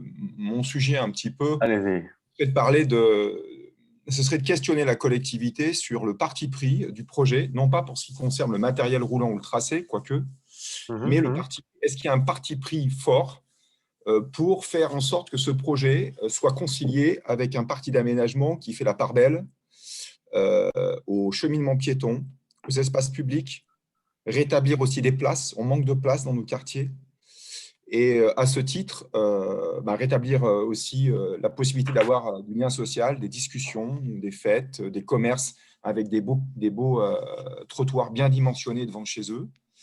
Et à ce titre, moi, je voulais vous dire qu'il me semble que les 2 tracés ne sont pas équivalents. La portion Félix-Faure-Vivier-Merle n'apporte pas en termes de confort et de prospect ce que peut apporter Mistral-Pompidou, par ailleurs des voies qui ont fait l'objet de réaménagements très récents. Je pense à Mistral, par exemple. Voilà, je ne veux pas être trop long. J'ai fait un post aussi sur la question de Vivier Merle. Attendez, juste Olivier, dans votre esprit, ça voudrait dire que Mistral Pompidou, voilà, ça peut permettre une nouvelle animation du quartier, une nouvelle vie de quartier, plus que l'autre. Je ne prononce pas à ce stade. Je me questionne sur le fait que est-ce que le BHNS et un TCSP, c'est à ma connaissance au moins 7 mètres de large, sans compter l'insertion de voies vélo, sans compter les espaces. Je crains l'effet Tolstoï. Enfin, je crois qu'il y a eu un post à ce sujet. On craint un peu l'effet Lafayette-Tolstoï. Attendez, rappelez-nous ce qu'est l'effet Lafayette-Tolstoï. Le passage d'un TCSP bus, des fois, il n'est pas forcément compatible avec la capacité à restaurer des plantations d'arbres, des cheminements piétons confortables, propices à la vie de quartier. Et je voudrais dire à ce stade qu'un utilisateur de bus, c'est avant d'utiliser le bus, c'est un piéton, et après d'utiliser un bus, c'est un piéton. Et que c'est important de penser à la marche à pied aux piétons dans une perspective aussi de santé publique. On a les quartiers traversés ont des espaces publics, des trottoirs qui sont vraiment très, très peu dimensionnés. Et moi, j'aimerais que le projet puisse s'accompagner d'une stratégie très forte en faveur de l'espace public et des piétons. Et il me semble que le tracé Félix Faure-Vivier-Merle permet cette conciliation d'objectifs. Je vous remercie. OK. Merci alors, beaucoup. ça fait bien partie du… Oui, alors, alors je ne parle pas du choix entre des deux variantes, mais en tout cas, ça fait bien partie de mon cahier des charges. Je crois que Jean-Charles est parti, hein, donc il ne va pas pouvoir s'exprimer sur son programme par rapport à ça, mais moi, ça fait bien partie de mon cahier des charges. Sur l'objectif, c'est vraiment d'avoir des profils avec 2 bandes piétonnes larges, de la végétalisation des 2 côtés, donc en maximisant la végétalisation des 2 côtés, et puis l'insertion d'une piste cyclable au gabarit voie lyonnaise, c'est-à-dire bidirectionnelle avec la possibilité de se doubler, etc. Donc, c'est vraiment le parti pris de ce projet, c'est la requalification urbaine, de la voirie que ça va représenter sur la route de Genasse. Sur le cas plus spécifique, est-ce que ça discriminerait les deux variantes? Pour moi, ça s'étudie. Les insertions urbaines peuvent prendre ça en compte des 2 côtés maintenant, effectivement. Alors, sans vouloir parler à la place de notre interlocuteur, vous dites requalification de la voirie et puis vous dites aussi urbaine. Et lui, quand il dit il faudrait recréer des places, est-ce que sur la route de Genasse, vous dites oui, il y a des endroits où on peut imaginer recréer des places?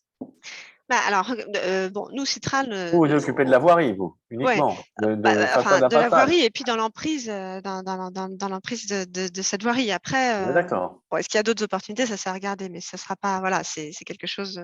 on ne peut pas en parler ce soir. Je n'ai pas aucune idée sur le sujet ce soir, mais ça sera à regarder en cours du projet. Non, par contre, ce qu'on peut dire maintenant, c'est que comme on souhaite sécuriser les traversées piétonnes, ça veut dire quoi, sécuriser les traversées piétonnes? C'est aussi aménager les abords directs, ne pas avoir des places de stationnement qui vont cacher les piétons, etc. Et donc, forcément, d'avoir un aménagement beaucoup plus… il faut que ce soit les voitures qui aient l'impression de traverser le trottoir plutôt que les piétons qui ont l'impression de traverser la route, quoi. Donc, c'est des aménagements, ce ne sont pas des places à proprement parler, mais on est vraiment sur une sécurisation et une place laissée aux piétons, une visibilité laissée aux piétons très importante. Et c'est très juste ce qui a été dit sur le fait qu'avant de prendre le bus, on est tous piétons. Et même après. Et même après. Voilà. Reynald, Bruno. Bonjour Reynald. Je rebondis sur la place pour faire passer à la fois des bus en site proche, avoir des trottoirs piétons assez larges et des pistes cyclables. L'exemple de Tolstoï à Villeurbanne est assez calamiteux de ce point de vue-là. Les trottoirs sont très étroits et pour ce qui est des vélos, dans un sens, on est mélangé aux bus et des gros bus articulés, c'est pas agréable. Et dans l'autre sens, il n'y a pas de piste cyclable du tout. La raison est très simple, c'est que le Courtestan n'est pas assez large pour faire quelque chose de correct. Alors, je pense que la route de Genasse sera bien différente. Alors, les cycles sont séparés des bus. Hein, ce sont deux parties différentes de la voirie. Et non, on aura la place de faire des trottoirs larges. Évidemment, il y a des points durs. Il y a des points durs, on devra réduire les trottoirs et réduire la voirie. Mais on restera sur des largeurs confortables et ce sera vraiment une notion de point dur, c'est-à-dire que sur l'essentiel du linéaire, on va avoir un profil très confortable pour ces différentes mobilités. Oui, alors il y a des précisions. Le cours Lafayette, c'est 20 mètres de largeur.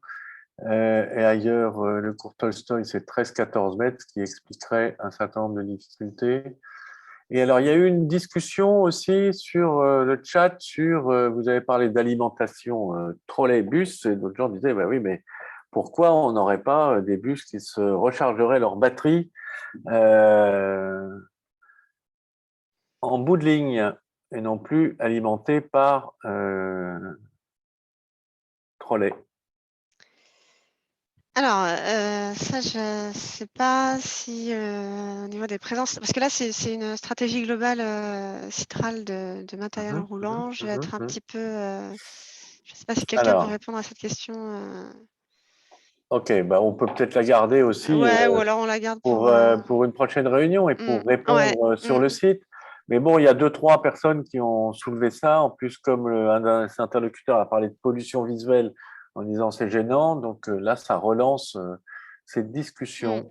Oui, alors pour comment on va répondre à tout cela, effectivement, on fait un compte rendu. Donc la vidéo sera en ligne.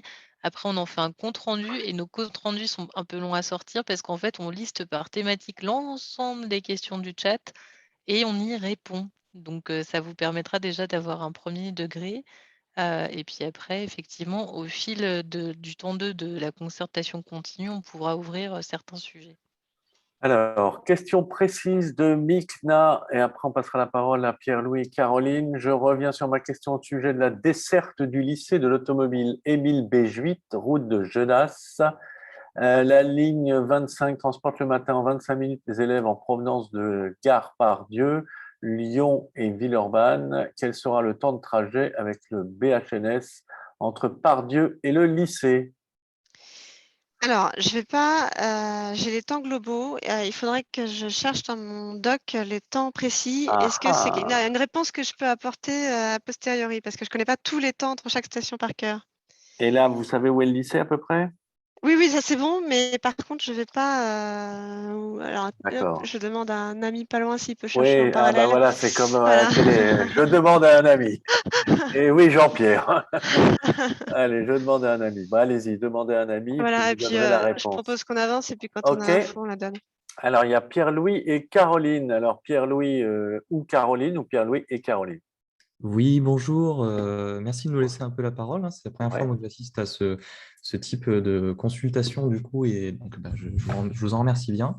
Alors, Caroline et moi, on est habitants du quartier Maisonneuve. Maisonneuve, Ferrandière et Montchat. J'ai des connaissances qui habitent ces quartiers-là, donc on a discuté un petit peu de cette ligne qui nous concerne un peu. Et donc, on est très content de ce que vous allez faire d'un point de vue végétalisation, d'un point de vue apaisement sur la route de Genasse. Ça nous concerne et on est intéressé.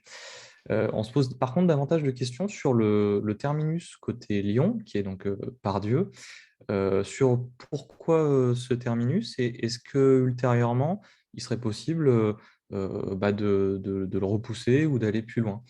Je vais juste te donner quelques exemples du pourquoi on se pose cette question.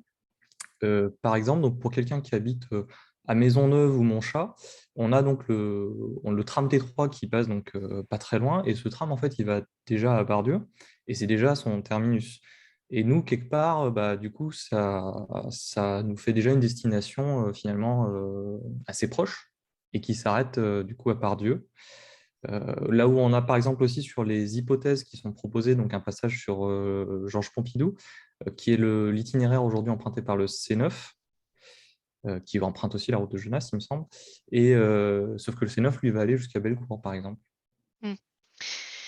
Alors, je récupère la réponse à la question. Merci. Alors, merci. Du coup, je réponds d'abord à Pierre-Louis, peut-être, et puis en fait, c'est vrai que de votre point de vue, enfin, du point de vue de Maisonneuve, on peut se dire il y a déjà beaucoup d'offres. C'est vrai. L'objectif de cette desserte-là, c'est pas effectivement juste Pardieu, De Maisonneuve. desservir l'Est. Voilà, c'est ça, c'est que ça va juste plus loin dans l'Est. Il faut savoir que quand une nouvelle ligne structurante comme ça est mise en service, on repense un petit peu le réseau bus autour pour le mettre en cohérence. Maintenant, plus on est en zone dense, plus on a de redondance de transport en commun, et c'est normal, c'est le principe. Hein. Ensuite, pourquoi aller plus pourquoi on ne va pas plus à l'ouest? Là, le besoin de desserte, c'était vraiment relier l'Est à la Pardieu. On estime qu'après, si on veut aller plus à l'ouest encore, il existe d'autres lignes aujourd'hui qui assurent ce besoin-là. Une ligne trop longue est plus vulnérable on va dire, aux aléas d'exploitation. Et donc, pour garantir la régularité, la fiabilité de cette ligne, il ne faut pas non plus essayer de vouloir répondre à tous les besoins de l'agglomération. Donc, à un moment donné, on doit s'arrêter. Et c'est vrai que si on regarde certains cas individuels, on peut se dire, mince, ça aurait été plus logique de faire autrement. Mais dans la globalité, c'est ce qui répond au mieux à la desserte identifiée globalement. OK. Et Bon, donc, alors je vous lis la réponse. Un ami. Donc, la réponse à lui, alors le temps de parcours actuel entre le lycée et cette chemin, c'est 9 minutes. Mais je crois que c'était ça la question? Pas... La personne dit c'est 25. Aujourd'hui, on met 25 minutes. Et donc, oui, c'est ça, il voulait entre Pardieu et lycée. Oui, c'était entre Pardieu et lycée. D'accord, donc il me fait faire la soustraction. La soustraction, ah d'accord. Donc effectivement, c'est 25,9. Donc on a 16 minutes au lieu de 25. Enfin, on va dire un quart d'heure, voilà. Alors, entre auditorium, ce sera auditorium. Les temps sont calculés par rapport à auditorium. Donc si vous le prenez à la Pardieu, j'ai plus en tête exactement quel était c'est un petit peu moins. D'accord. OK. Alors, on reprendra sûrement dans une autre réunion la question des alimentations électriques, parce que là, il y a un débat passionnant ou passionné, je ne sais pas, qui est en train de se lancer sur les lacs, avec des références à d'autres villes, disant qu'à Nantes, c'est pas tout à fait comme ça. Voilà. OK. Donc, alors, il y a c'est lac face à motion. Bon, voilà. OK, donc on reprendra peut-être cette discussion puisqu'elle intéresse pas mal de gens. Donc il faudra la reprendre dans une des réunions de concertation. Est-ce qu'il y a encore d'autres sujets qu'on n'a pas réussi à traiter? Oui, Émilie, est-ce qu'il y a d'autres sujets qu'on n'a pas vraiment abordés? Oui, est-ce qu'on... Oui, non, juste sur les lacs, il y a quelqu'un qui s'interroge sur quand on mettra des lacs, donc c'est les lignes d'alimentation, est-ce que on va maintenir les arbres ou est-ce que ça implique une suppression des arbres? Non, on maintient les arbres.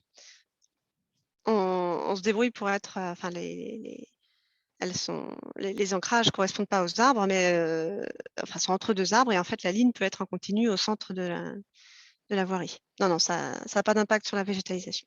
Sur la végétation du cours. Attendez, je vais aller vers les nouveaux messages. Alors, quelle fréquence le week-end? On a parlé de 4h30, 0h30. Est-ce que le week-end, c'est les mêmes horaires ou est-ce que c'est des horaires différents? Et est-ce que, celle-là, c'est l'amplitude horaire, mais quelle serait la fréquence le week-end? Alors, elle sera probablement différente. Aujourd'hui, c'est des pré-études d'exploitation. Elles vont être précisées dans les phases ultérieures. Aujourd'hui, je ne suis pas en capacité de répondre sur cette question-là. Il faudra qu'on examine finement le besoin. Ce qui dimensionne, c'est vraiment les heures de pointe la semaine. Donc, nous, on part sur ce dimensionnement max. Derrière, après, exactement quelle exploitation on mettra en place, c'est encore à étudier. Alors, on a une remarque de FD qui s'adresse, on va dire, plutôt à Séverine. Pourquoi la concertation ne commence que maintenant, une fois que tout est bouclé, ce qui ressemble plutôt à une opération à de Voilà. Alors, la concertation, elle n'est pas du tout, enfin, le projet n'est pas bouclé et donc on est bien au début. Donc, comme on vous le disait, aujourd'hui, on a eu des études qui nous amènent à vous présenter ce projet. Maintenant, le maître d'œuvre qui sera vraiment en charge de réaliser le projet dans son avant-projet, puis dans son projet, ce qui permet de préparer les travaux, etc., n'est même pas notifié, il n'est pas connu. Donc, il n'a même pas encore répondu parce qu'on en est au stade des candidatures. Donc, si vous voulez, on est vraiment très en amont. Alors, effectivement, ça paraît tout ficelé parce que ça reste la route de Genasse. Donc, effectivement, c'est ça qui peut vous questionner. Par contre, nous, ce qu'on voulait mettre sur la table de la concertation, c'était aussi tous les sujets des nouveaux services. Alors, sur le matériel roulant, ça nous intéresse parce qu'effectivement, comme ça sera cette première ligne de BHNS là, qui va vraiment ancrer ce mode sur le réseau, ben, on attend de vous de bien nous nourrir en question pour qu'on puisse aller travailler sur ça dans la phase de concertation continue et challenger un peu le maître d'œuvre et même nos équipes en interne pour faire un peu différemment avec de beaux retours d'expérience. Ça, c'est un sujet. Le deuxième sujet, c'est vraiment tous les services associés. Donc, on le voyait tout à l'heure pour tous les liens avec l'EP+R, que ce soit vélo ou l'accessibilité par d'autres types de modes de transport qui permettraient de venir prendre cette ligne pour qu'elle soit très performante et vous emmène assez vite sur le centre. Et puis après, il y a comment on travaille toute cette entrée de ville. Alors, on sait qu'on n'aime pas bien parler d'entrée de ville maintenant. Néanmoins, il y a ce gros sujet de requalification de façade à façade, de tout l'espace public, de demain, c'est quoi la route de Genasse. Et ça aussi, ça va être des questions. Donc, pour nous, ce projet, oui, peut-être qu'en maturité sur son linéaire, il reste pas grand-chose. Néanmoins, il reste les emplacements de stations. Donc, ça, c'est un vrai sujet. Et puis après, il y a demain, c'est quoi cette route de Genasse? Comment elle fonctionne? Alors, il y a une autre question qui est, y a-t-il un nom pour ce BHNS? Avec quelqu'un qui dit on va l'appeler C9. Non, on l'appellera pas C9, mais je peux pas, j'ai pas de nom encore aujourd'hui à proposer. D'accord. C'est à étudier. OK. Mais juste si je peux compléter ce que vient de dire bien Séverine, sûr. avec un commentaire que j'ai vu, je ne lis pas tous les chats, mais parfois j'ai des messages qui apparaissent. Quelqu'un qui demandait quand est-ce qu'on peut avoir des coupes.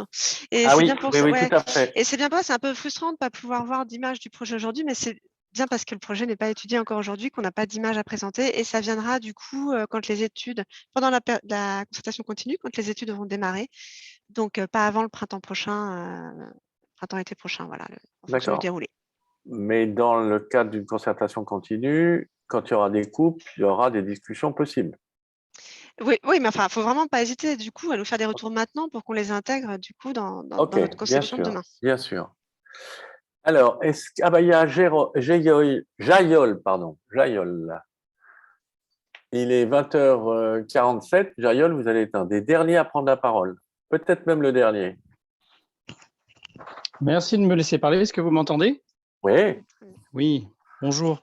Alors moi, je suis futur habitant du secteur Lyon-Pompidou, justement. Donc la variante du tracé me concerne principalement, étant donné que mon futur appartement aura des fenêtres qui donneront sur l'avenue Georges Pompidou. Moi, j'avais une question. Alors, on a parlé des largeurs de tracé et les retours des gens qui ont dit que Tolstoï, c'était lié à la largeur de la voirie qui fait que les trottoirs sont très étroits. Sur Pompidou, il y a des platanes, donc je pense que vous allez conserver les platanes si cette option est validée. Par contre, ma question était par rapport à l'autre tracé, donc qui passe par la ligne de tram existante. Ça veut dire qu'on a déjà une ligne caténaire pour le trolleybus existante.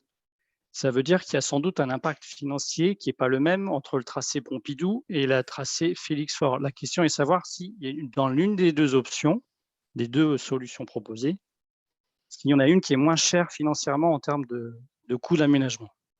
Alors, Alors déjà, je confirme qu'on maintiendra les alignements d'arbres. Ensuite, il y a effectivement déjà les lignes aériennes de contact. Par contre, il y a plus d'entrées-sorties d'immeubles. Et en fait, ça suggère… Et puis, le linéaire est un petit peu plus long aussi, même si ce n'est pas très sensible sur le temps de parcours. Donc, il y a des plus et des moins des deux côtés.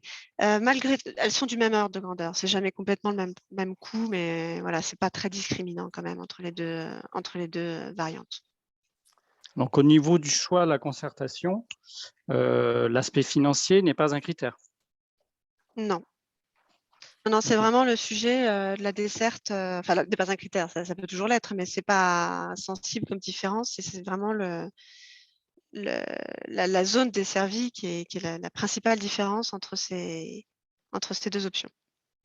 Donc, l'option qui sera choisie entre Pompidou et l'autre tracé, ce sera une question de vote d'habitants. Comment on va procéder sur le choix? En fait, la concertation, mais je ne sais pas si Séverine, c'est toi qui veux répondre. Hein, mais, Si, je peux répondre. Ouais. En fait, si vous voulez, la concertation préalable, elle va vraiment nous permettre de comprendre les attentes, les questions, les points d'attention qui sont ceux des riverains. Ça va nourrir le projet. Aujourd'hui, on a des élus qui se questionnent sur, entre Pompidou ou Félix Faure, quel est le meilleur projet, avec quoi ça peut mieux s'organiser, quelle est la desserte actuelle et donc demain ce qu'on fait de ce BHNS. Donc ça, si vous voulez, ça va nous donner la vision des usages qu'on n'a pas aujourd'hui et finalement qui nous permet d'avoir un petit peu le quotidien des riverains, des commerçants, des entreprises et de tous ceux qui transitent aussi par cette route de Genasse. Une fois qu'on a ça, on en fait un bilan. Donc, si vous voulez, toutes les contributions que vous allez nous donner, que ce soit par vos avis, vos questions, là, comme ce soir, les échanges qu'on a, ou dans les réunions communales, ce qu'on fera, on a aussi le questionnaire. Donc, tout ça, c'est agrégé. On en sort un bilan avec des thématiques et ça éclaire la décision des élus du Citral qui, lors de leur comité de pilotage, feront un choix et qui sera proposé en délibération à l'établissement public en début d'année. Et une fois qu'on fait ça, ensuite, on revient vers vous pour vous expliquer les choix et on ouvre de nouveaux éléments de questionnement, soit d'études, soit de concertation continue pour à nouveau continuer à faire évoluer ce projet. La plus grosse matière que vous avez à nous donner, finalement, c'est votre quotidien et vos attentes parce que ça permet vraiment d'influer et d'améliorer nos projets. Alors, les attentes, c'est plutôt les inquiétudes par rapport à l'arrivée d'un système comme ça, parce qu'effectivement, on peut se dire, sur Pompidou, on va perdre une voie de circulation, donc on aura moins de voitures, mais on aura plus de bus. D'ailleurs, je ne sais plus quelle était la fréquence, mais peut-être que déjà quelqu'un a répondu à cette question la semaine. Et les inquiétudes aussi, est de savoir que va devenir la place Ferrandière, qui aujourd'hui a un certain gabarit de voirie, avec au centre de cette place des jardins partagés, des jeux, il y a vraiment des activités liées à cette disponibilité de l'espace aujourd'hui que le BHNS va du coup raboter au détriment de l'espace existant. Non, l'idée, c'est, enfin, sur la place Ferrandière plus particulièrement, l'idée, c'est de rester sur la voirie, de pas Donc, vous serez côté rue Nazareth, c'est ça? Ok. La station n'est pas, encore une fois, arrêtée, mais l'idée, c'est de contourner, de ne pas prendre cette place publique qui est déjà très intéressante. Mais elle est très utilisée, en fait. Il y a beaucoup d'usages. Alors, il est 20h52, donc Jaïol, merci d'avoir pris la parole. Merci. Il y a pas mal de remarques, pourquoi la concertation n'a pas commencé avant de décider de faire un BHNS plutôt qu'un tram. Il y a d'autres gens qui disent, mais comment vous avez pu faire une étude de faisabilité sans avoir les coupes? Bon, je pense que ça veut dire qu'on va revenir sur ces questions dans les réunions locales. Il y a un nom qui est suggéré, alors c'est un problème de sonorité, c'est le 113, parce que ça fait penser à Centrest. Voilà, le 113 pour faire 113. Ouais. Ouais. Ça vous va? Voilà, ça c'est une contribution de ce soir. Alors, ce que je vous propose peut-être, c'est qu'on en reste là peut-être pour ce soir. Alice, merci beaucoup. Et puis, Séverine aussi, je pense que les autres rendez-vous sont déjà, on en a déjà parlé.